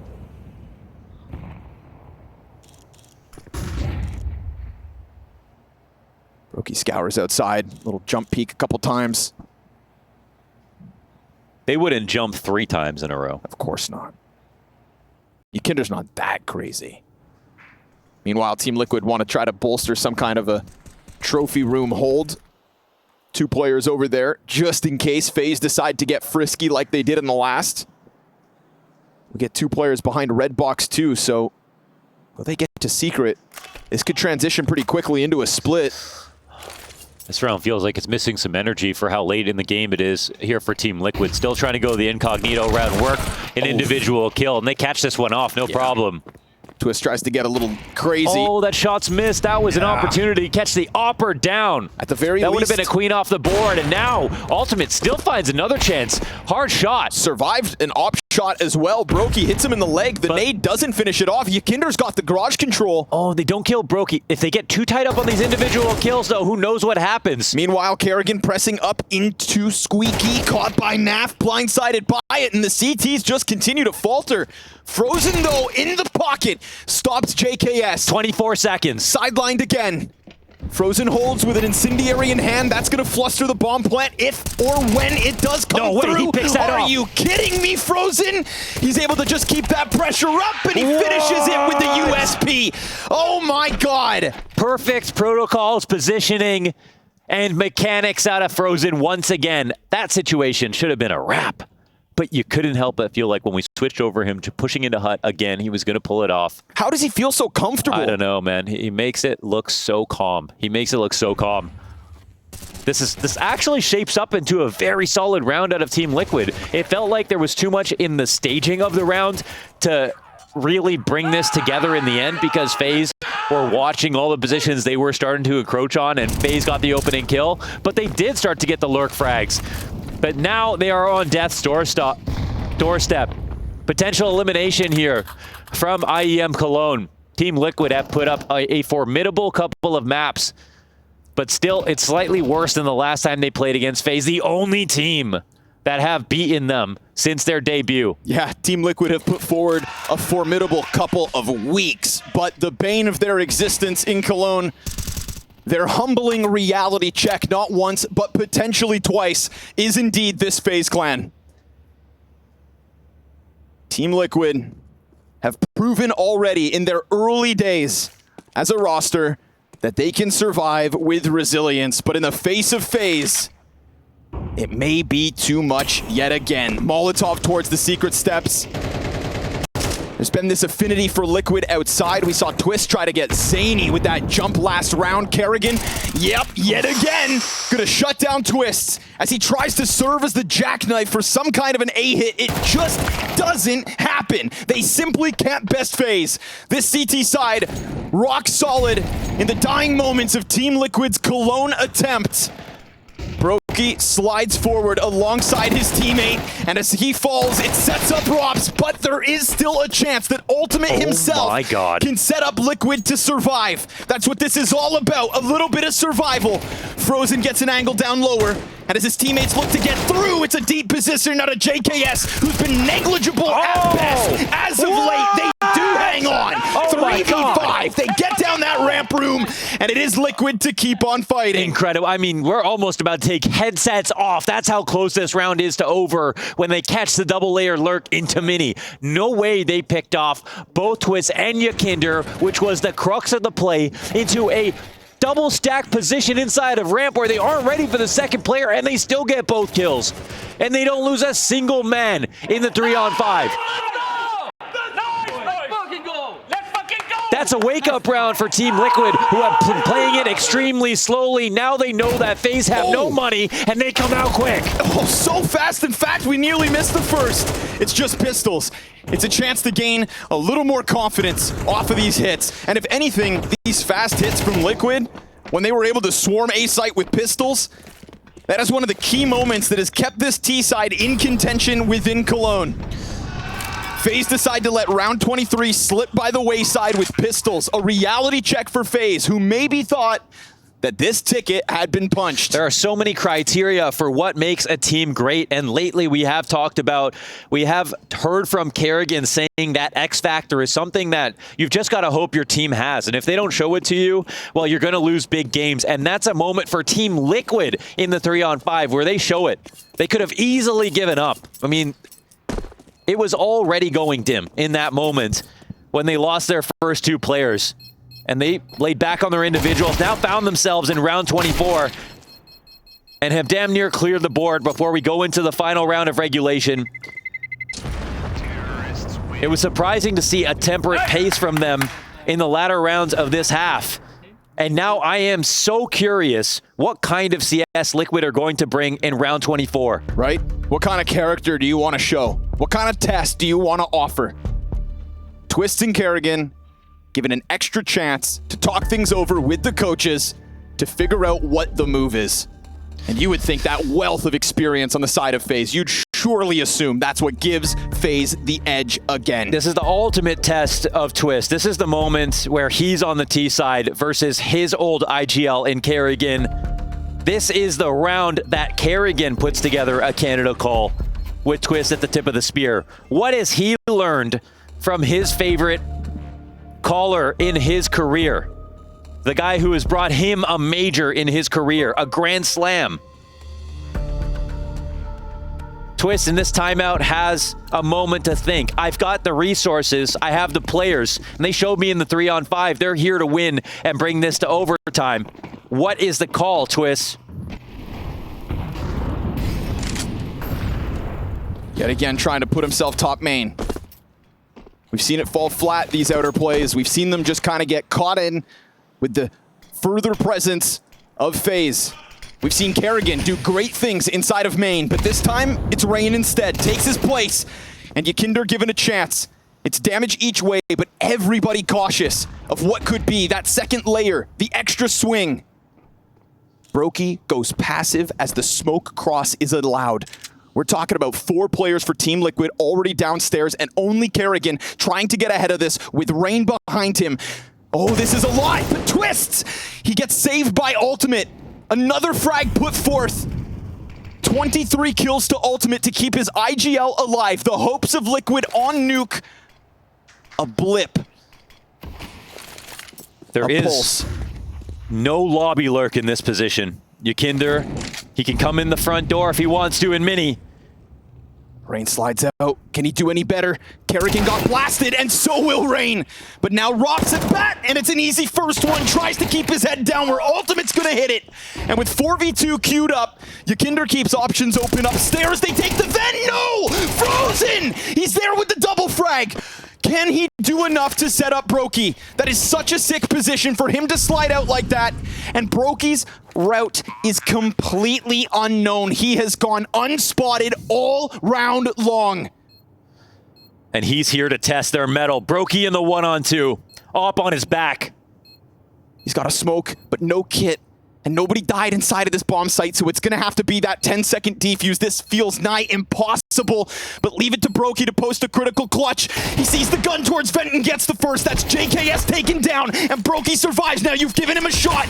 He puts it on top, and Yakinder nades him out. It's Team Liquid to push this OT. Yeah, we need extra time to figure out who the real winner of Nuke is.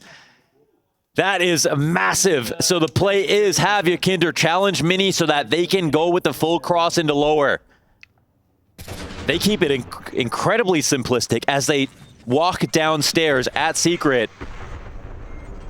They run that risk of coming up the ladder into the lying weight of Frozen, who had tucked back behind those boxes and hoped to allow her. Oh, he could have absolutely ruined their day as he has so many rounds in a row.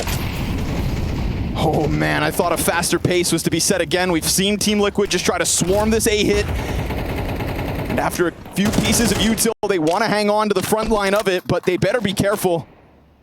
This is already the most rounds Team Liquid have gotten a map versus FaZe in this last week. Frozen just playing world-class Counter-Strike between these two maps. And poor JKS has been muzzled as this second half goes on. Rain finds Yakinder on the crossover, and it'll be FaZe 5v4, but we've seen Liquid win with less. And it feels like they just fall back into these slower calls, these more timid attempts. And to me, it's within these moments that Kerrigan has the edge. Yeah, it's true. It has been more simplistic here for Team Liquid. And in overtime, you know, you have so many options to push into Squeaky, to put pressure on the clock here for the T side. As everybody's stationed up in lobby, just watching their backs, not being proactive. It's a slide out from Frozen that gets caught. Brokey missed shot. Oh. Ultimate actually got tagged, but he stands tall. Brokey just smothered in the corner. Twist can't come out with a kill, but Naf's got the trade, and Ultimate hangs on to Squeaky. JKS plants bomb, and Liquid busts through into the A site off a 4v5. Yeah. Man disadvantage means nothing in the face of adversity tonight. They have some real talents on this team, man. It's unreal. Ultimate is at 26 frags here. He's got 2 more than Frozen in this game. And there were very small mistakes in that moment with the Squeaky push, right? That was still a position easily that FaZe could have come up with 2 frags and shut it down and won the first round of overtime. But the punish game from Liquid has been insanely strong, and Frops drops down with the AUG to maybe try to sneak into defuse. That won't happen. Team Liquid are in the lead. That feels like a sentence I wasn't ready to hear. Yeah, after this as well. And like you said, they've done more with less. Finally, JKS gets a round where he nasty. is able to find any sort of impact. That was actually nasty from JKS. Because if you shoulder peek properly, you don't actually see the other player.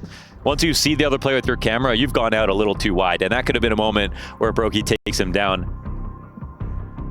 And you know how good he is at shutting down shoulder peeks. Yeah, I mean, Brokey almost kills Ultimate in the back of lobby, but he survived through the wall bang. Gotta kill that guy right now.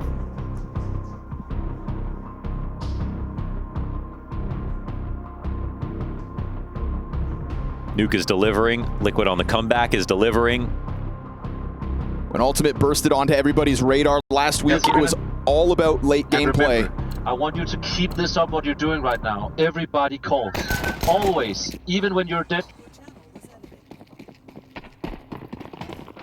Communication at all times.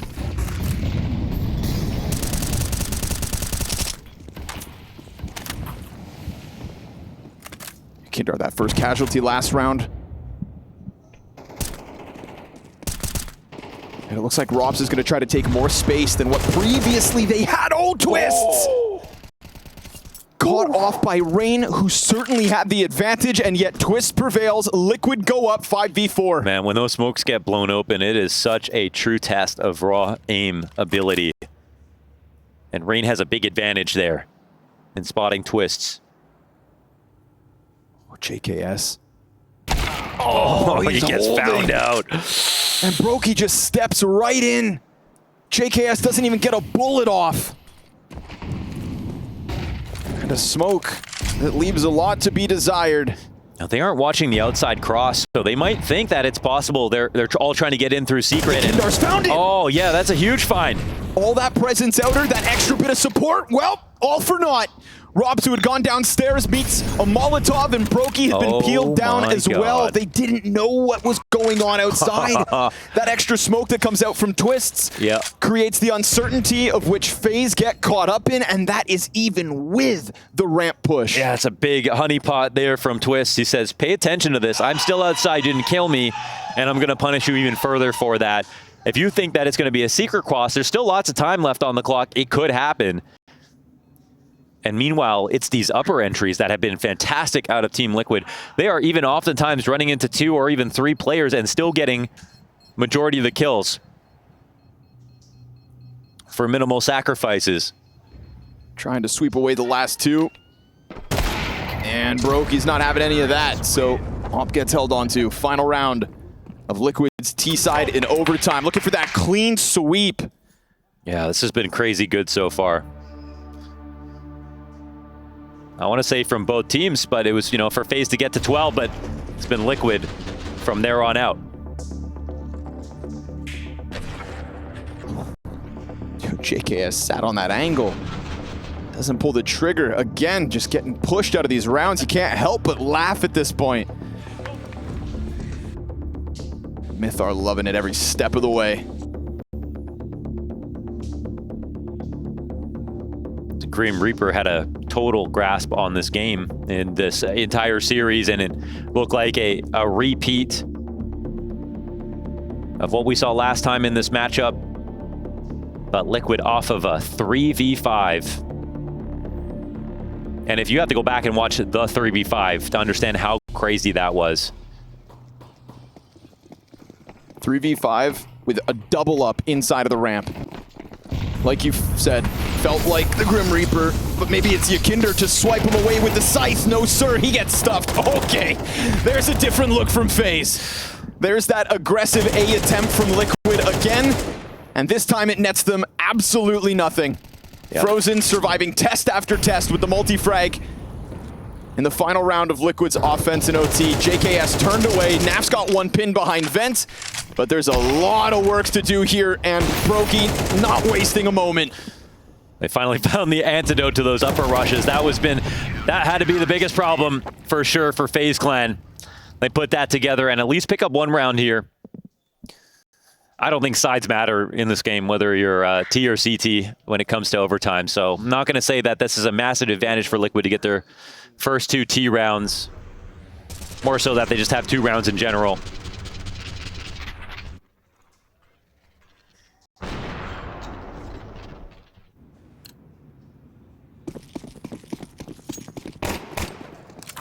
Let's see what happens now that we switch over. Yeah, what kind of tempo are we going to play with? What kind of aggression out of the gate? Some of the more hyperactive rounds look great for Liquid. Does it also suit FaZe? Ultimate, deep angle. There are bodies back there, but a jump is a perfect move to get off of that ops line. But they know that Yakinder pushes off of plays like this. Oh. And he goes down. Rain, good job on the hold. Rain has been absolutely held back throughout this map on Nuke. Rop saw you. Oh, and he tries to jump over, but Naf's secondary op. It's not the first time we've seen it in this series. And they're not able to get past either one. Ultimate hanging on to the red box. Oh, he tracks down Frozen. It's a 5-7 in hand as he swaps back to the primary. Down he goes. Bested out by Brokey. It's a 2v4 that is getting dealt with swiftly. Brokey, no more. Wow. Twists and Co. secure 15. No way. I can't believe he didn't leave after Yakinder lost his duel. He came and got 2 more frags. Ultimate playing like he's been in the scene for so many years at the top level. So much confidence on this guy. Best player in the server. Amazing shot from Naf as well. It looks silly for Rops to try to do that, but he knows that he's setting up Nafly for a very difficult shot to hit, and then Nafly is going to be terrified back there if he misses. Ooh. How's that happened? I don't know. Was that in Squeaky? Yakindar's gone down, and FaZe have an open door. Just like last round, 5v4. Worried about that ultimate op, but now it starts to show itself and miss chances. Oh, but he just sticks around, man. He doesn't care. He has 30 frags. And 39 health here to try and get the 31st. And he gets the kill. Oh my god, and it's on Frozen of all people. And then JKS finds Kerrigan. Twist is set up perfectly. He's side by side with Rain. And what do you know? As the game goes on, no way. Liquid get greater from the jaws of defeat. A 3v5 on that ramp. Team Liquid showed us in early days in this roster that resilience was something they brought to the server. As games go on, Ultimate gets better. As the pressure mounts, he provides over 30 kills in the face of adversity. FaZe do not eliminate Liquid. I can't help but feel like today might be a little bit different. And hopefully, at the very least, we get overtime to decide who gets into the Lanxess, because this is the last map of Stage 2, ladies and gentlemen. Team Liquid versus FaZe for it all. Ultimate holds on the window, taps away Rain to kick it off. All he needs is that smidgen of an angle. And the beauty of this for Liquid is obviously Twist takes up position down an underpass. We get the execute coming through to the B site. We'll see if Naf can survive the test on his own. He does get into the bench. Doesn't drop anybody just yet, and he ultimately falls. Frozen has been lights out all series, and we'll see if he can continue into the 3rd and final map. He doubles back and Twist's flank, perfectly timed. Already coming out with kills are Liquid. Twist finds another from the apartments, and Brokey gets swarmed. It is Twist with a multi-frag, putting himself again as the tip of the spear. We saw it back on Outer Play with Nuke, and we're going to see it here to kick off Mirage. Oh man, they got evaporated, eviscerated, erased on this site. Team Liquid start off with a very, very strong pistol. And it's the CT side that was questionable the first time around. The second time, it was a lot better. Man, Ultimate had over 30 frags over on Nuke. And that was a game where they actually did have room for some people to start a little bit more slowly. Nice, Let's go, please. Nice, nice Russ. Thank you. Nice, Russ. Let's fucking boom. Nice. Thank you. Thank you. Thanks, everyone. I feel so. I'm blushing. You know, he's got to be used to the praise at some point because he has been a star fragger for this team. And everybody's been here to fight. I think the difference, man, with this Liquid lineup is they, like, no matter how tough the game is, and, you know, we get the round 24 call that's sort of pretty simplistic out of Twist. Hold your horses, And bro. it still ends up working out. It's the anti-eco's working out okay. Frozen, hard shot, but he gets denied again. Twist, dude. 6-0 already. All right, that's a hell of a start, huh? A ferocious 2 rounds out of Twist to kick off Mirage. The difference is that Liquid, it doesn't really matter how good they're playing or, you know, the individual form on the map. They believe they're going to win. That's the real difference that we're seeing, right? When we're talking about attitude and spirit, and like they have a very calm presence and demeanor, but I haven't really seen them slouch or keel over during a tough time or a hard round or an eco or anything like that. Liquid, every step of the way, feel very comfortable with the idea that it's going to be hard. Ultimate drops through with Twist versus the Pistols. Not much to be expected here for FaZe. You know, we look back on Nuke, we look back on this series, when there have been hiccups, when there have been forced by round wins, when there's been the Deagles to prevail, it's been Team Liquid more often than not. We saw what happened when they could just stampede into the A site. There have been times where, like, the simplicity of some of Twist's aggressive moves have actually caught FaZe and Kerrigan off guard.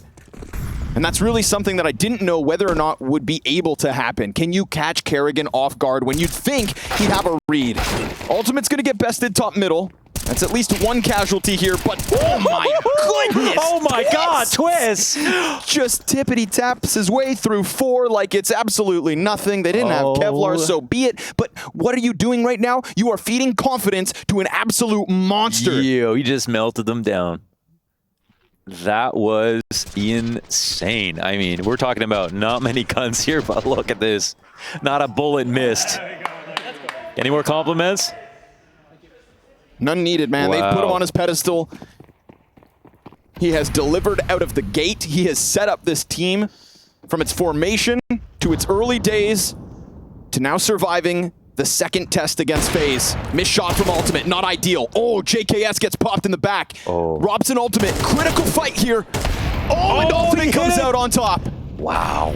That is a dire position for the young Opper. Yeah. But where does he go from here? He could have fallen back. Kerrigan knows this, but he's going to come clear it seemingly. This angle is just beautiful. Like, it's so hard to deal with if he wants to sit in this position. He might be out of the round in the sense that he can't really move from here, or if he can go back to the site if he wants to, but it's hard to approach him. So I think FaZe know this. They're sitting back and waiting, and actually there's so much activity here for Team Liquid as Twist.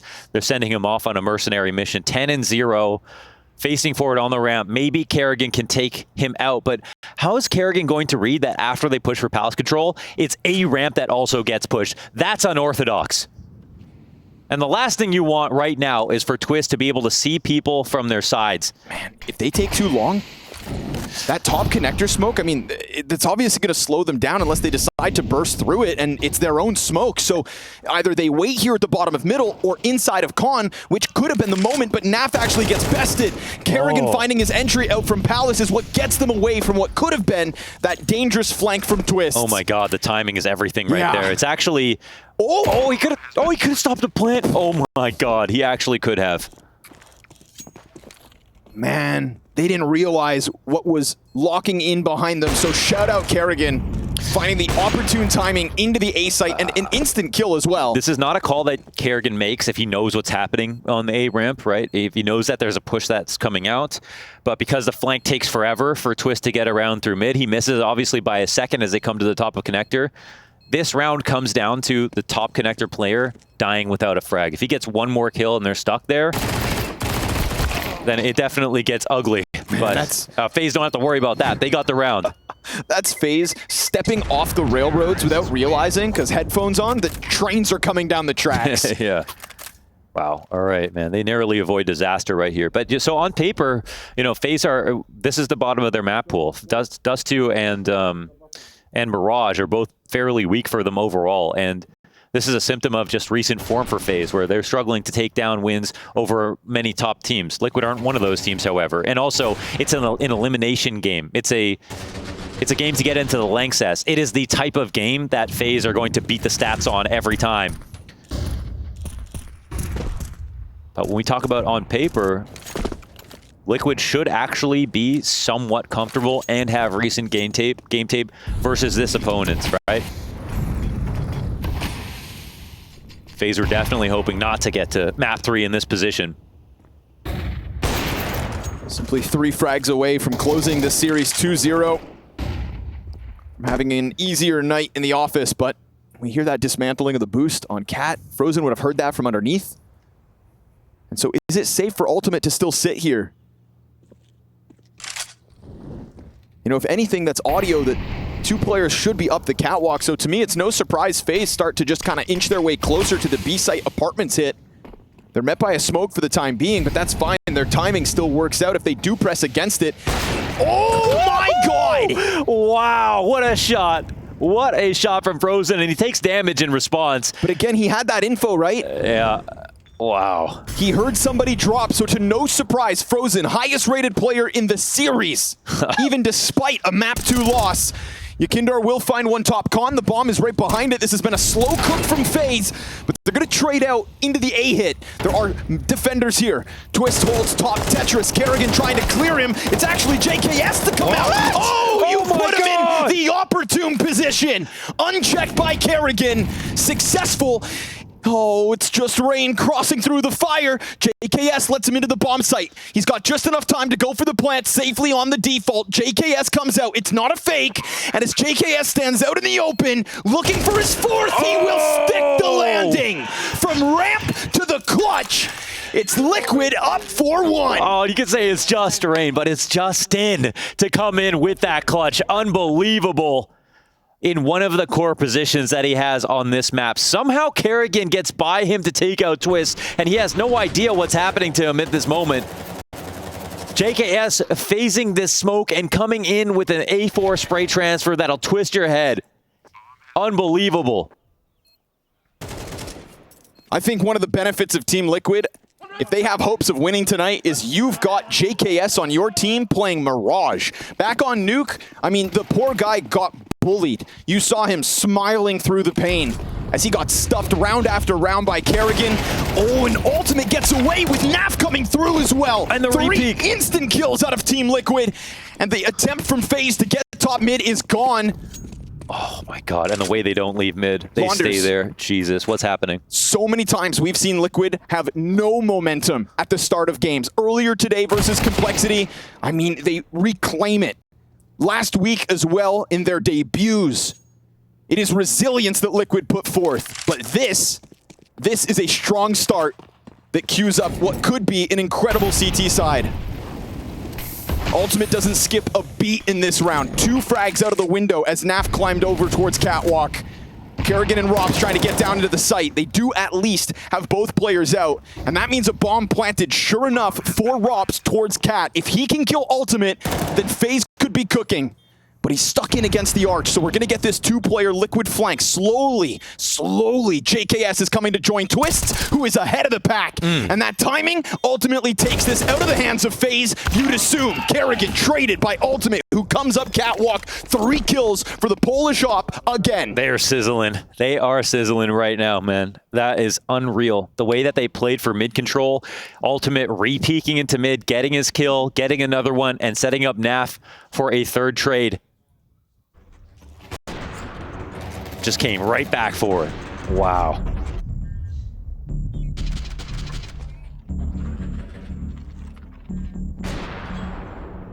Lights out. Pressure's on, FaZe Clan. They'll call to a timeout. And they're on T side. There's stuff to talk about in this situation. You can never plan for a 1-on-4. And this one is also a matter of money. The one round that they had was one that Liquid narrowly missed. We're talking about frames. Twist could have come up behind them in mid and shut down their dreams inside of Connector. They were lucky to get that and don't even know it.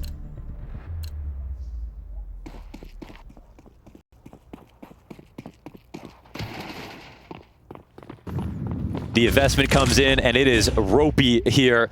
Rain and Rops are the only two AKs on the round. Twist goes right back to the catwalk climb. FaZe go 3-1-1 with an emphasis on A to kick it off, but they go double up underneath the balk. Yakinder adding himself to a classic JKS position. And if JKS dies first, you are not going to assume that there's a second player down there. So I like that JKS takes the initiative. And that's assuming that he ever dies, because Naf holds on to middle, which means Connector not compromised. Frozen Sure will find footing towards B. He exchanges damage alongside Twist. He's got support from Naf, though. The Canadians on the Cat will hold on. In the face of the double AK, only Brokey is able to come out worth anything for FaZe. But again, it's JKS off A. Yeah, and they don't know Yakinder is here right now. Exactly. Is he watching for someone to walk out of halls, though? That's the question. No, he isn't, but it's staggered. Rops now in a 1-on-4. His bomb is over towards the staircase. 3 players to go. 45 seconds to piece it together. Oh, worst part is having to get the bomb. Is there utility on Tetris? No. Just gonna have to make the jump, and he does get over.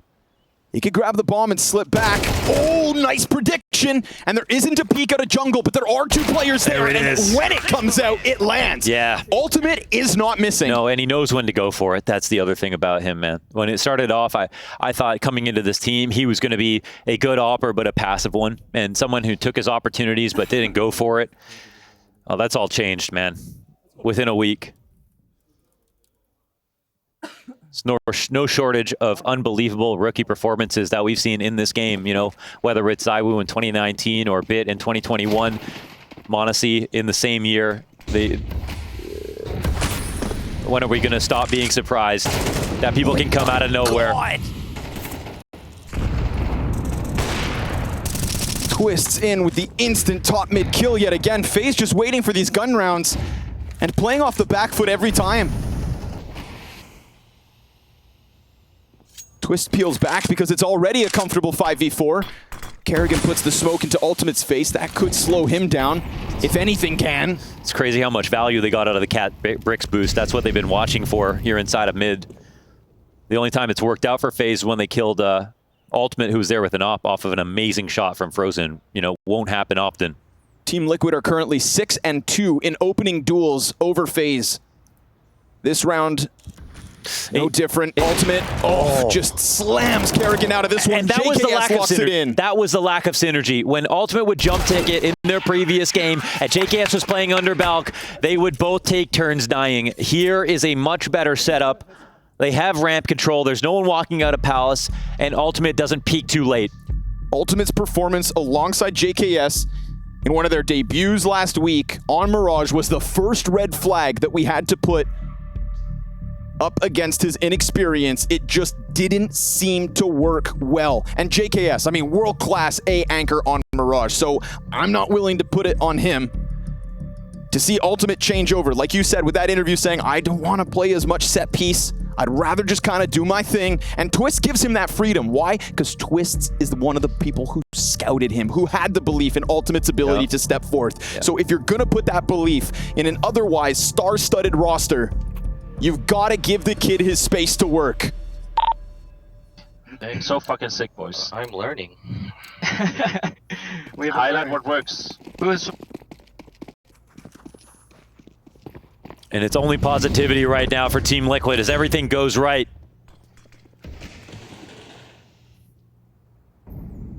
It's Groundhog Day, except you don't want it to end here for Team Liquid. FaZe scrambling for a solution at this point. Yeah, they want to keep the high going. It was FaZe who were 12-10 on map 2 and could have closed out the game 5v3. But Liquid just keeps this tempo up, man. They are always doing something, whether that's throwing JKS out into the ramp, whether Twist is just going absurdly aggressive top mid. Look at Naf. Flanks from underpass, clears top middle. I mean, FaZe are not going to pull the wool over Liquid here in round 9 unless it comes off of the back of some could-be incredible shots. That's something they have in their back pocket. But JKS has got them locked this is in. his position. And then Twist is freed up to offer this out. Incredible scenes from Liquid. Just holding back pistols, all the utils there. And that's what makes this so clean. All of the utility in their faces, and they don't seem scrambled at all. They mollied JKS's spot. He had nowhere to fall back to. He took the hard angle, didn't dip out, didn't try to reposition. Just instant on this cross, and even a 4th kill headshot on Rops. Twist with the cherry on top. FaZe don't know what to do. And Liquid have so many options. Here out something else that's new. Why not? Do as you please. Ultimate smashes Frozen 3 and 9. A stark contrast to the last 2 maps and his performance. And Ultimate, why would you give this up? Comfortable on the angle, awaiting his next victim. And it could very well be Kerrigan as he tries to step forward, but a missed shot out of Ultimate could be what FaZe need. Now, if not ever, they try to jet down into the site. Ultimate's gone unchecked. He's just got the Tech 9, and still he's thriving. His teammates come out to fight. Naf isn't missing shots. Rain looking for a clutch, gets put down, and Team Liquid can do no wrong. Oh my God. They're getting put away. They're getting embarrassed. They're getting completely embarrassed. Man, how does Ultimate pick all the right spots to not leave? He gets his first kill. Spotted.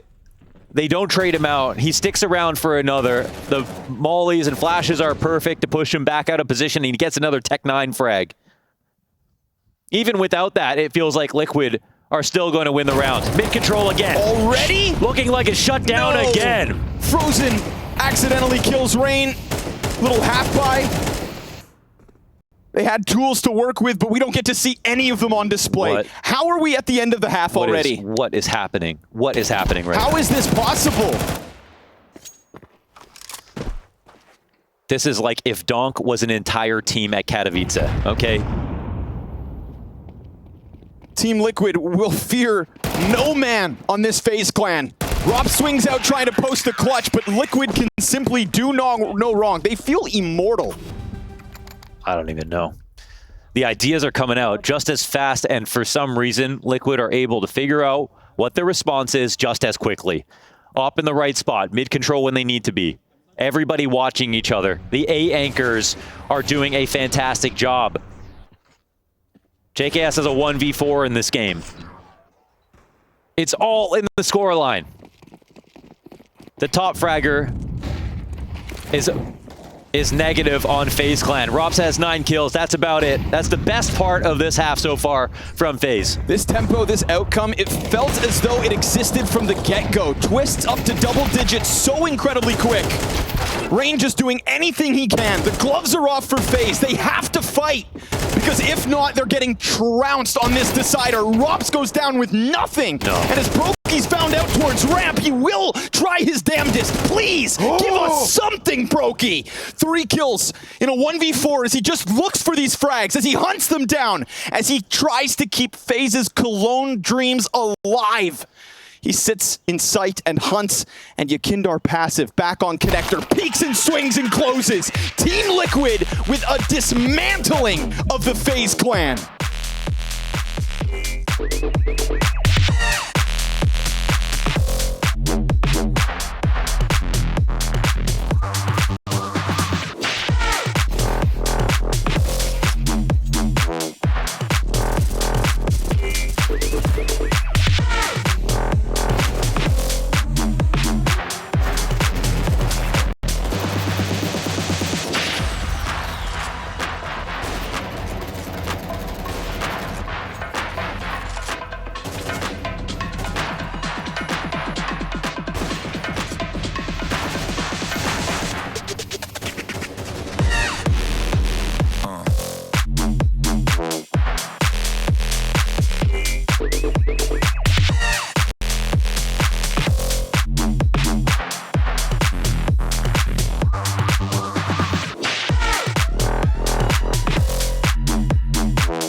founding fathers of CS2 don't know what just hit them. 11 rounds of a CT side coming out from Team Liquid. We wanted improvements for Liquid in the face of FaZe's Mirage, but more than improvements is what we got. This almost makes no sense. So far, Team Liquid are not only getting revenge, but absolutely painting the walls with FaZe's blood. This is a total slaughter. And, an unreal 18-1 odds here as we enter into the second half of the final map. Liquids are 2 rounds away from the Lanxess. Twist is just going to look to try and keep this game as quick as it has been. Dives down into the B site, tries to take it over. Frozen hanging on. We've got a first kill for FaZe, but can it be enough? Kerrigan, oh, he's looking for a second, and he'll get there. But we've got the bench player peeking deep, covered off by Market. Yes, FaZe can answer. Yeah, but Brokey is smiling because he's actually reached the point of madness. At this moment, after what we saw in the first half, I mean, you've got to take everything as a little victory, but like, Jesus. Okay, great round. Great round. Wow. How come he can only celebrate like that ironically? This is crazy. That is so nuts, man. Nobody on FaZe even has 10 kills right now. And, oh, Dink coming through to Brokey. Don't celebrate too soon. Yeah, no kidding. Yeah, these Tech-9s are looking for your head. He's stuck in the corner. Rob's going to help out. Good conversion coming out from FaZe. The beauty of this situation is we get one of 2 miraculous results. Liquid either absolutely smash them, or FaZe are going to put forward a masterclass. Yeah, I don't even know, man. It really does not make sense. It's very different the last time they played. It's just 2 different. And how does that improvement happen so fast? How does it happen so fast? It's a great question. I mean, I don't have the answers. I have no idea. I said we're so back, boys. We're so back. Let's win this round and let's start fucking trembling, boys. That is genuine belief in the comeback out of Rain to kick off CT side, which is definitely where they are better. Brokey going to try to soften him up here. Rain, quick reposition. Twist is waiting for a chance to jump out. We've got 2 up in Palace. Triple ramp push queued up. And Rain's going to find his first one, getting right back into cover. Yakinder, beautiful wallbang. And Brokey's just going to keep his head down, but his teammates are falling all around him. Oh, and he can't get his. The one frag that could have been. The one chance the FaZe had to hang on with. Yeah, I don't think they're trembling. And Liquid just drop kick their way through A site. He had his position down beneath. It felt like they had what he needed, and Frozen has been just perfection throughout this series, so why not put forth this clutch? He chucks the frag out towards Ticket, but there's nobody there. It's this jungle flank that's going to kill him. Frozen, ooh, he gets down into the sandwiches. They just hold off on the cross. And Frozen won't predict this, but he does put the smoke on top of Bomb. Things are getting weird here, but there it is. A slow burn, but one that still comes forward. 9-map match and stadium points. As soon as they get onto a rifle, it's lights out. Maybe one last buy here for FaZe. We'll see. They'll have some rifles to fight with, and you genuinely heard some belief from Rain that they could make a comeback happen. Early days in CS2, every single match they won, even when we were talking about a potential FaZe Clan error, was a comeback. When we talk about their Sydney performances, all the way, everything up until Chengdu, it was a matter of resilience out of FaZe, and they did nothing but impress, but they had never been trounced like that inside of one half. I mean, a FaZe stomp is such a rarity, and for that to come through from Twists and this newly formed Team Liquid, 12 players, 5 coaches, and a rotating door and lack of success through so many iterations. A new role for Twists, and one that we thought would bog him down, but he comes out swinging in this decider with the Lanxess on the line. Molotovs burden the player up close. Yakindar's gonna go swinging with his MAC-10, and as he does, he takes a head off. Brokey's position now known. There is still a chance here for FaZe to hang on as they go up 3v2 and extend it. Or does Ultimate, the kid out of nowhere, step forward with another clutch? Because every time push comes to shove, as games get longer, Ultimate gets better. And Ultimate might move potentially into CT spawn in this spot, or walk forward. We'll see. Crawl up on Cat takes place, and Rain will win his duel. There's another drop in the bucket here for FaZe Clan after another simplistic sight hit on the A site.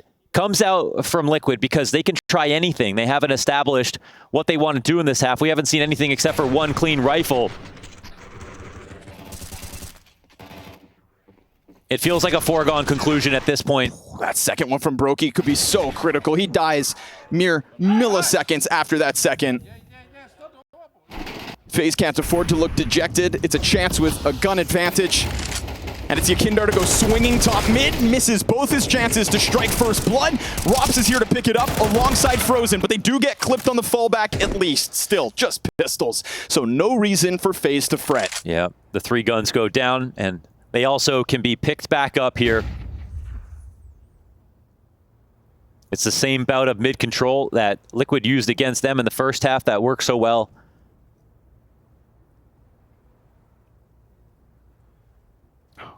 But those pistols, Mohan, they're exchanged for rifles.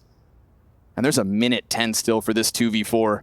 And you got 2 of the coolest cucumbers in all of Counter-Strike left in this clutch. Yeah, we talk about historic late round combos. We talk about Twist, Rops, and Brokey. And for Liquid, well, they're still forging those stories. Ooh, 1 kill comes out but here it is for good Nav. damage. JKS being that low, surely that should help. I mean, of all the beatings you've given FaZe throughout this third map, this 2v4 can't happen. They aren't thinking about a rotation just yet. JKS surely gets Softens killed. up Kerrigan, and that's good enough. That's good enough for Naf to try to still finish this off. 40 to the clock. He's going to find that apartment flanking. Oh, nicely done here from Brokey. But look at the damage that's done there. 3 players taken low, keeping FaZe on their feet every round of this map. Yeah, that's somehow the reputation that Liquid have built up at this point, that they can win any round. And again, the late round trio of FaZe that they had for so long with Twist, now supplanted by Frozen joining the team, still show that level of strength, but we're honestly seeing it on some of these, low number rounds out of Liquid, and this is for a latent roster that we don't know anything about yet. They're evolving every single day, and they're just getting started. It's come flying through. Rops, fine, dodges damage.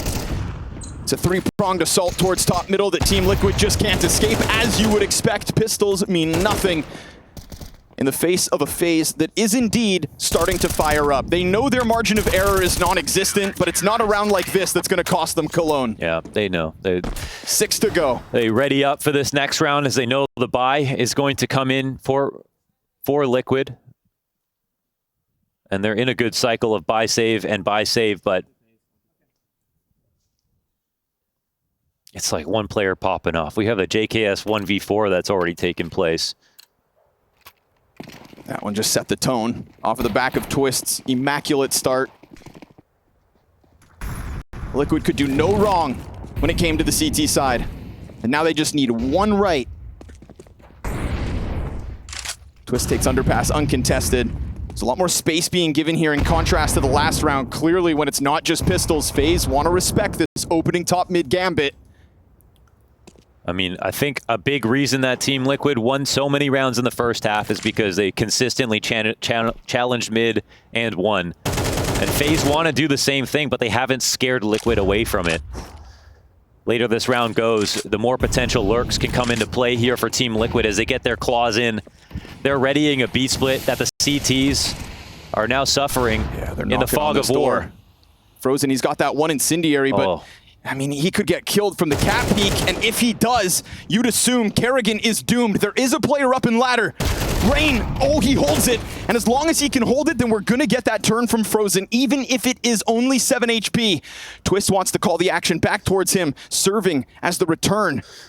He waits in top connector, and nobody's showing him anything. FaZe seemingly so slow to make plays, just hang off in their corners. Yeah, Twist knows the opportunity at hand. Damage into ladder room. A player low in the B site. And he can start to walk into window, but at some point he wants to get involved in the round too. Oh, they've already embarrassed Kerrigan. Oh, he got his kill. Rain's gone down. Kerrigan trying to hold for dear life. Rops will at least lock off that flank, but Frozen gets burned out here. We go 3v3, and it's all on Kerrigan. As the calls have been bested, he has to stand tall, and alongside Rops, he will. JKS looking for another huge clutch, but it's 8 seconds, and surely that's not enough. Excellently done there from Kerrigan. Woo, yes, it is. He's the one high HP player on the site. His rotators come in just in time after he gets his damage in and has to fall back, and his position becomes known. This is a spot where Twist, had to speed up his lurk if he wasn't going to be a part of that attack. And when he got his first kill, you thought, well, now the B site is in jeopardy, but they didn't know that Frozen was there with one other player. There was still some utility left over, and they picked good positions to play from, and they could smell it. That the B site hit was taking place, and they were even ready for the lurk from Twist in through window. Such a critical position for Rain to pick up with that early damage. I mean, you see how Frozen plays the rest of the round. He's just cowering back bench. Can't blame him. I mean, you can beat FaZe, and you can even crush them, but you won't beat them when they're scared, and that's the difference. That's why Rain said, if we win that next round, they'll be trembling. He genuinely believes. Ooh, slight mistakes. Twist wants to get ahead of it. We've seen rounds like these go Liquid's way. They cannot afford to lose it like this. So Frozen locks in the first one. The second player there, and he steps into the crosshair of Ultimate. One Deagle to try and dispatch of an A site, but meanwhile things go well for FaZe as they continue to all across the map. Clean tech 9 shot, sure enough, but the trade frag's good, and Naf's position may be unknown, but that's bomb at the bottom of connector. Yeah, you just can't be too careful. Not when a team is running this hot on confidence. Nafly wants to make something happen, but it won't. The game becomes 4 rounds. FaZe are in control of the money, but it doesn't matter how high they stack their paper right now. Liquid are still going to buy every other, and they could trip over the finish line. In a game where there are future matches coming up, it'd be nice. Yeah, man, those ecos delicious, man. Yeah. It's not over, boys. Don't worry, bro. Soon they'll get scared, bro. Oh, good to know the spirits remain high. FaZe Clan making jokes in the face of adversity here from Liquid. An 11-1 half would have led you to believe that even FaZe would stop believing. But it's goofs and gaffs. And 4 rounds to push this to OT. It would have been unthinkable. Nade goes top mid, softens up Yakindar. And Rops isn't afraid to kind of press out a little, show his position. No lucky rounds for Team Liquid in the first half, and now no easy rounds in the second. They earned their way to this point, but FaZe are now starting to step up. Kerrigan picks up the AUG. But I fear you can only give up mid so many times before it'll come back to haunt you. I agree. We'll see if Ultimate is the ghastly last move from Liquid. Postures up and waits for some sort of peak. We hit 35 seconds, and oh, Brokey saw the jump up. So he's going to be waiting on high alert, but he misses his chance to strike down the first. And then Rain fires off 8 shots without hitting 1. The jungle peaks perfection. Rob slides out with a double. And then as he tries to fall back, Rain's got that cover provided. This one is excellence from FaZe. Okay. Of course, we still breach 20 rounds in this match. After it ends 11-1, somehow FaZe have made this competitive. There won't be the full investment coming in here for Team Liquid. Rops does an excellent job of fighting for space, and he was the guy at the end of the first half with 9 kills. That was a top frag, just a few more than anybody else on his team, but he's continued forward into the second half. Twist calls for the half buy. Again, we've seen them pull these off. But it looks like right now FaZe can do no wrong, and once again, it's 2 frags back from FaZe on the brink of double digits. Nah, you're not gonna win it like this. It's gonna take something special here from Liquid, because this is a FaZe that is powering up. A FaZe that all of us were willing to write off now stands mere rounds away from OT. When FaZe are getting those second place finishes, when they picked up their couple of tournament wins, when they were doubted, every single time they made comebacks in those games. None this big. None with such a convincing first half, but still, they played from behind every single time. And with the thought of the Lanxess on the line, they are stepping up to that level of power once again. I mean, this is that kind of locked-in Counter-Strike that FaZe deliver in the playoffs, not to get there. Yet here we are with them making not a single misstep. Rops has been unleashed as he absolutely takes over the scoreboard in the absence of Frozen. 2 maps of consistency from Frozen, and now we get to tap into that seemingly never-ending pool of FaZe talent. And for me, this is the moment. Again, like on Nuke, Kerrigan, the round 29 call in CSGO. For Twist, the player who played with him, the IGL that has inspired and created him. Now in that position in round 23 off of attack pause. When the half has started to get away with him, get away from him, what is the call? Man, we haven't even had a bomb plant.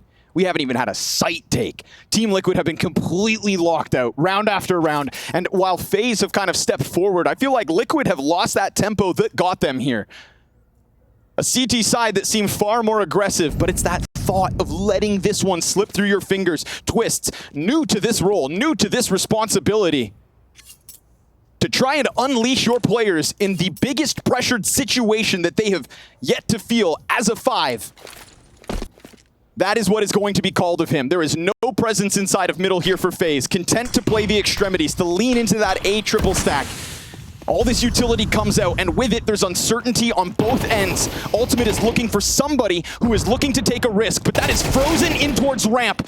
It's a 5 versus 4. It's 35 seconds, and it's JKS seemingly looking to lead this charge. Rain will lock in on default, and there is nobody to come out from Palace. Can he hang on? Rops again into the kill feed. He turns it back, and Rain's gonna deliver. Off of a man disadvantage, they will give no ground, no openings, and no more chances barring this last. Team Liquid have gone all the way to the end of this half from an 11-1 start. There's no way. Bomb plants. Nothing in this T side to be proud of. And there is no money left here for Liquid as they invest fully into that round. Rops with the 180 from the top of stairs. The one bright spot for FaZe Clan in this map. On 112 ADR, catches Twist off in the lurk from underpass. The round called around him. Rops gets this double kill. Turns back to connector, seemingly dead in the eyes of Twist. And it's perfect posturing for Rain to pop out. The disbelief sinks into the eyes now of Liquid. And they come into this one with something. An op in the hands of Ultimate. The saved op from Ultimate. They couldn't have repurchased that. Could it be the key?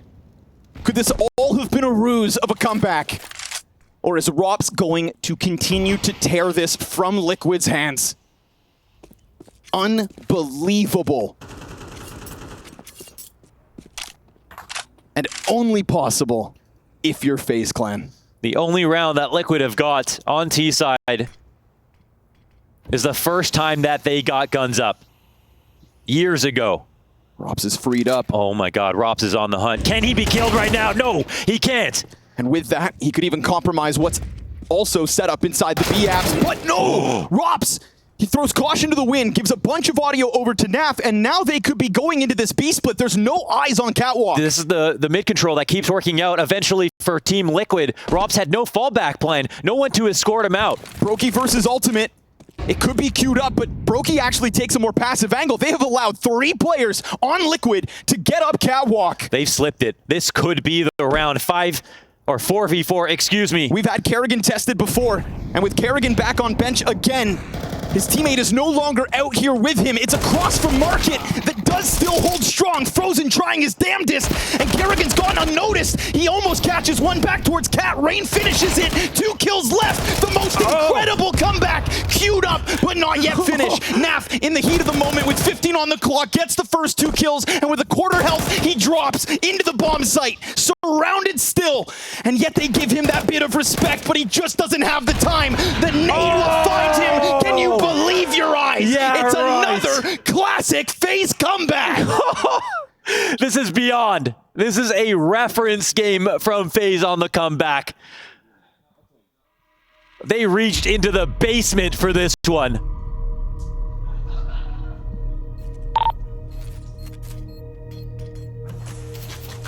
Okay, now the comeback is gonna be even better.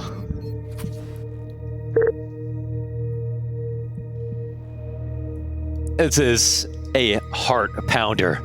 I don't even know how that was possible. Clean round after clean round. Robin Cool at the top.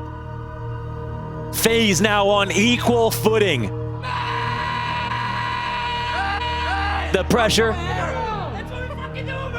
could not be higher, and who is jubilant? It's FaZe Clan. They're the ones who are happy to be in overtime.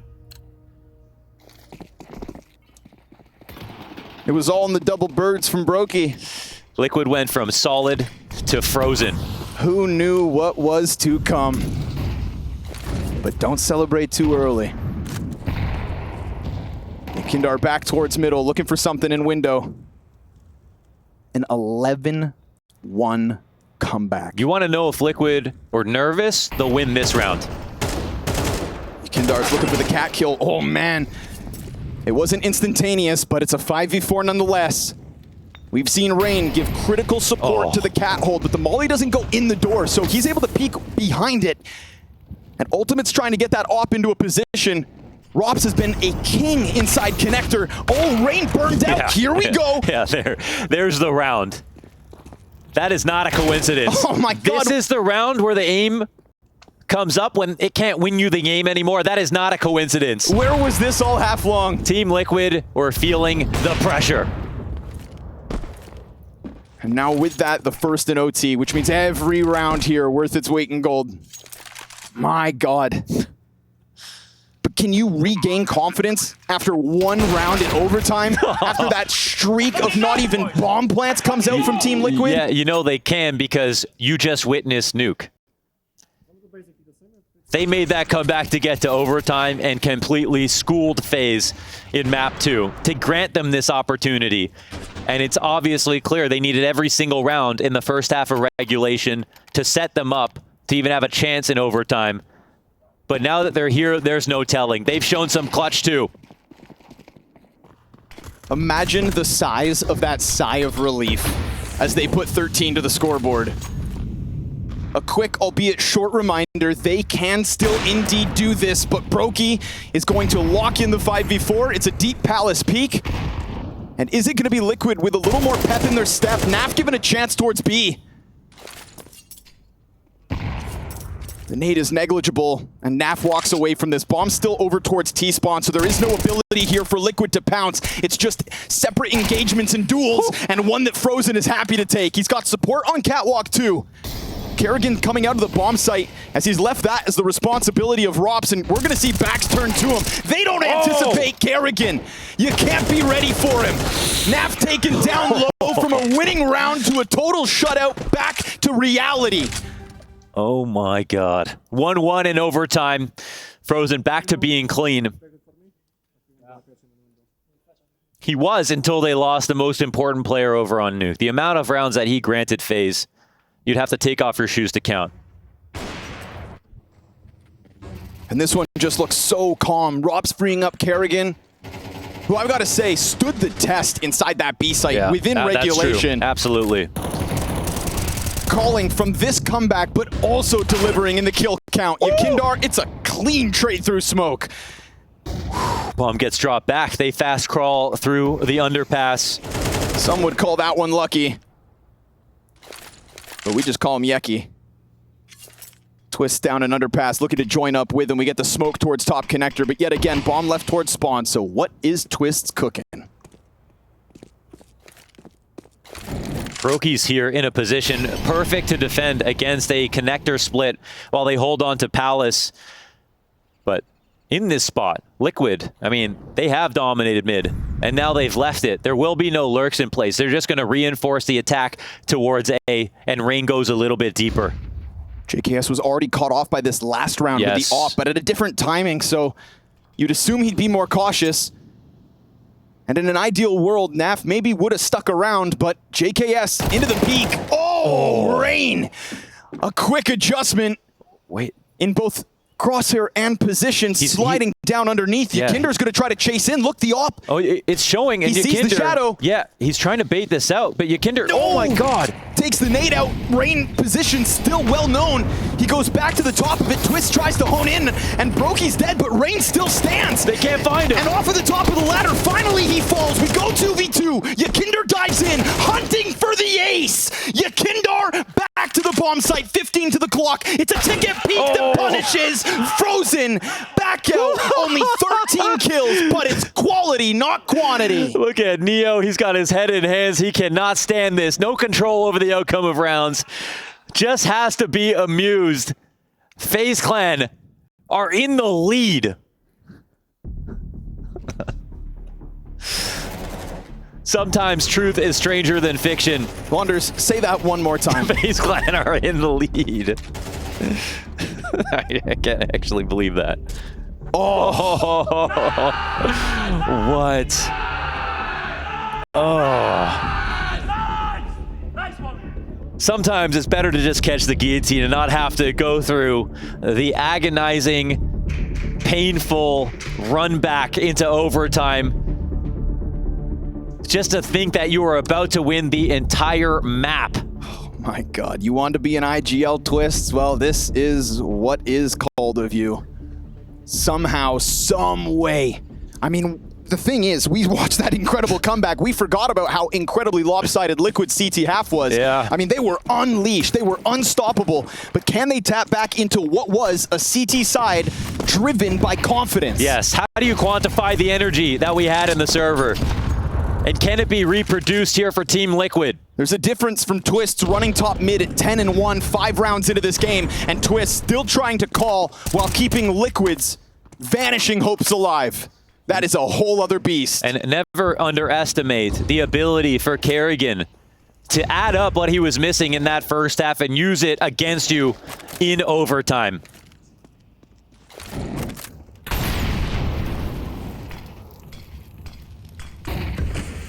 Find safety behind the molly. That might be the first time that FaZe have one mid over Liquid, and they sneak into this position.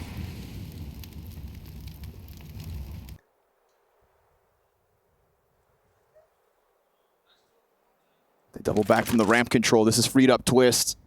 He's just going to leave JKS as that anchor, but an unknowingness towards middle could serve up a real issue here for Liquid. Frozen takes up position. Remember, bomb still over towards the apps. Twist, it's a ruse. What are you going to do here? Oh, it's a ruse. They're pulling this rotation. Twist is turning his back. Kerrigan, they catch him. That molly on Cat, they made it seem like it was going to be a connector crawl, and now Kerrigan can get another. And with that, the A site seems open, but Ultimate is still in a position perhaps to thrive. He slips out from the ticket. Rain has taken his teammate. There is nothing here for Liquid. Oh, and it's a perfect move from Kerrigan. It's called around him. They answer. They find the antidote to mid control. They get the connector lurk off. They use the molly on Cat to make it seem like it's an A split. And they pull Twist's attention.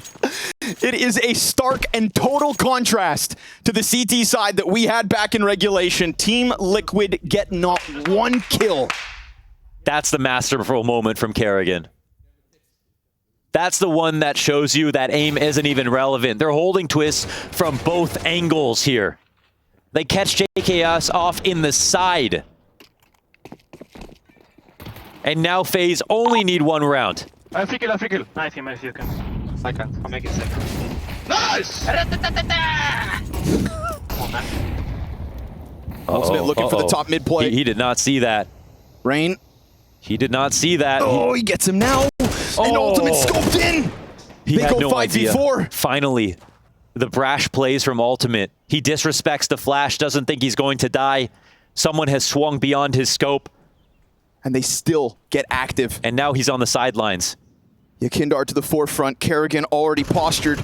He sits here and waits for the win to get delivered, but he misses his chance. And luckily for him, Frozen can capitalize. Yakindar incredibly low. They caught him. gets it done. We've got Twist over towards the stairs, just trying to keep them alive. my God! But it doesn't seem possible now. The improbable, but the always there FaZe clan run back in 11-1 half unless Naf and he goes on. Can you believe it? Unbelievable, but always possible with FaZe. The windows of Cologne's cathedral stained by the shortcoming of Team Liquid. FaZe wash their hopes away and step forth once more towards greatness, glory, and the Lanxess.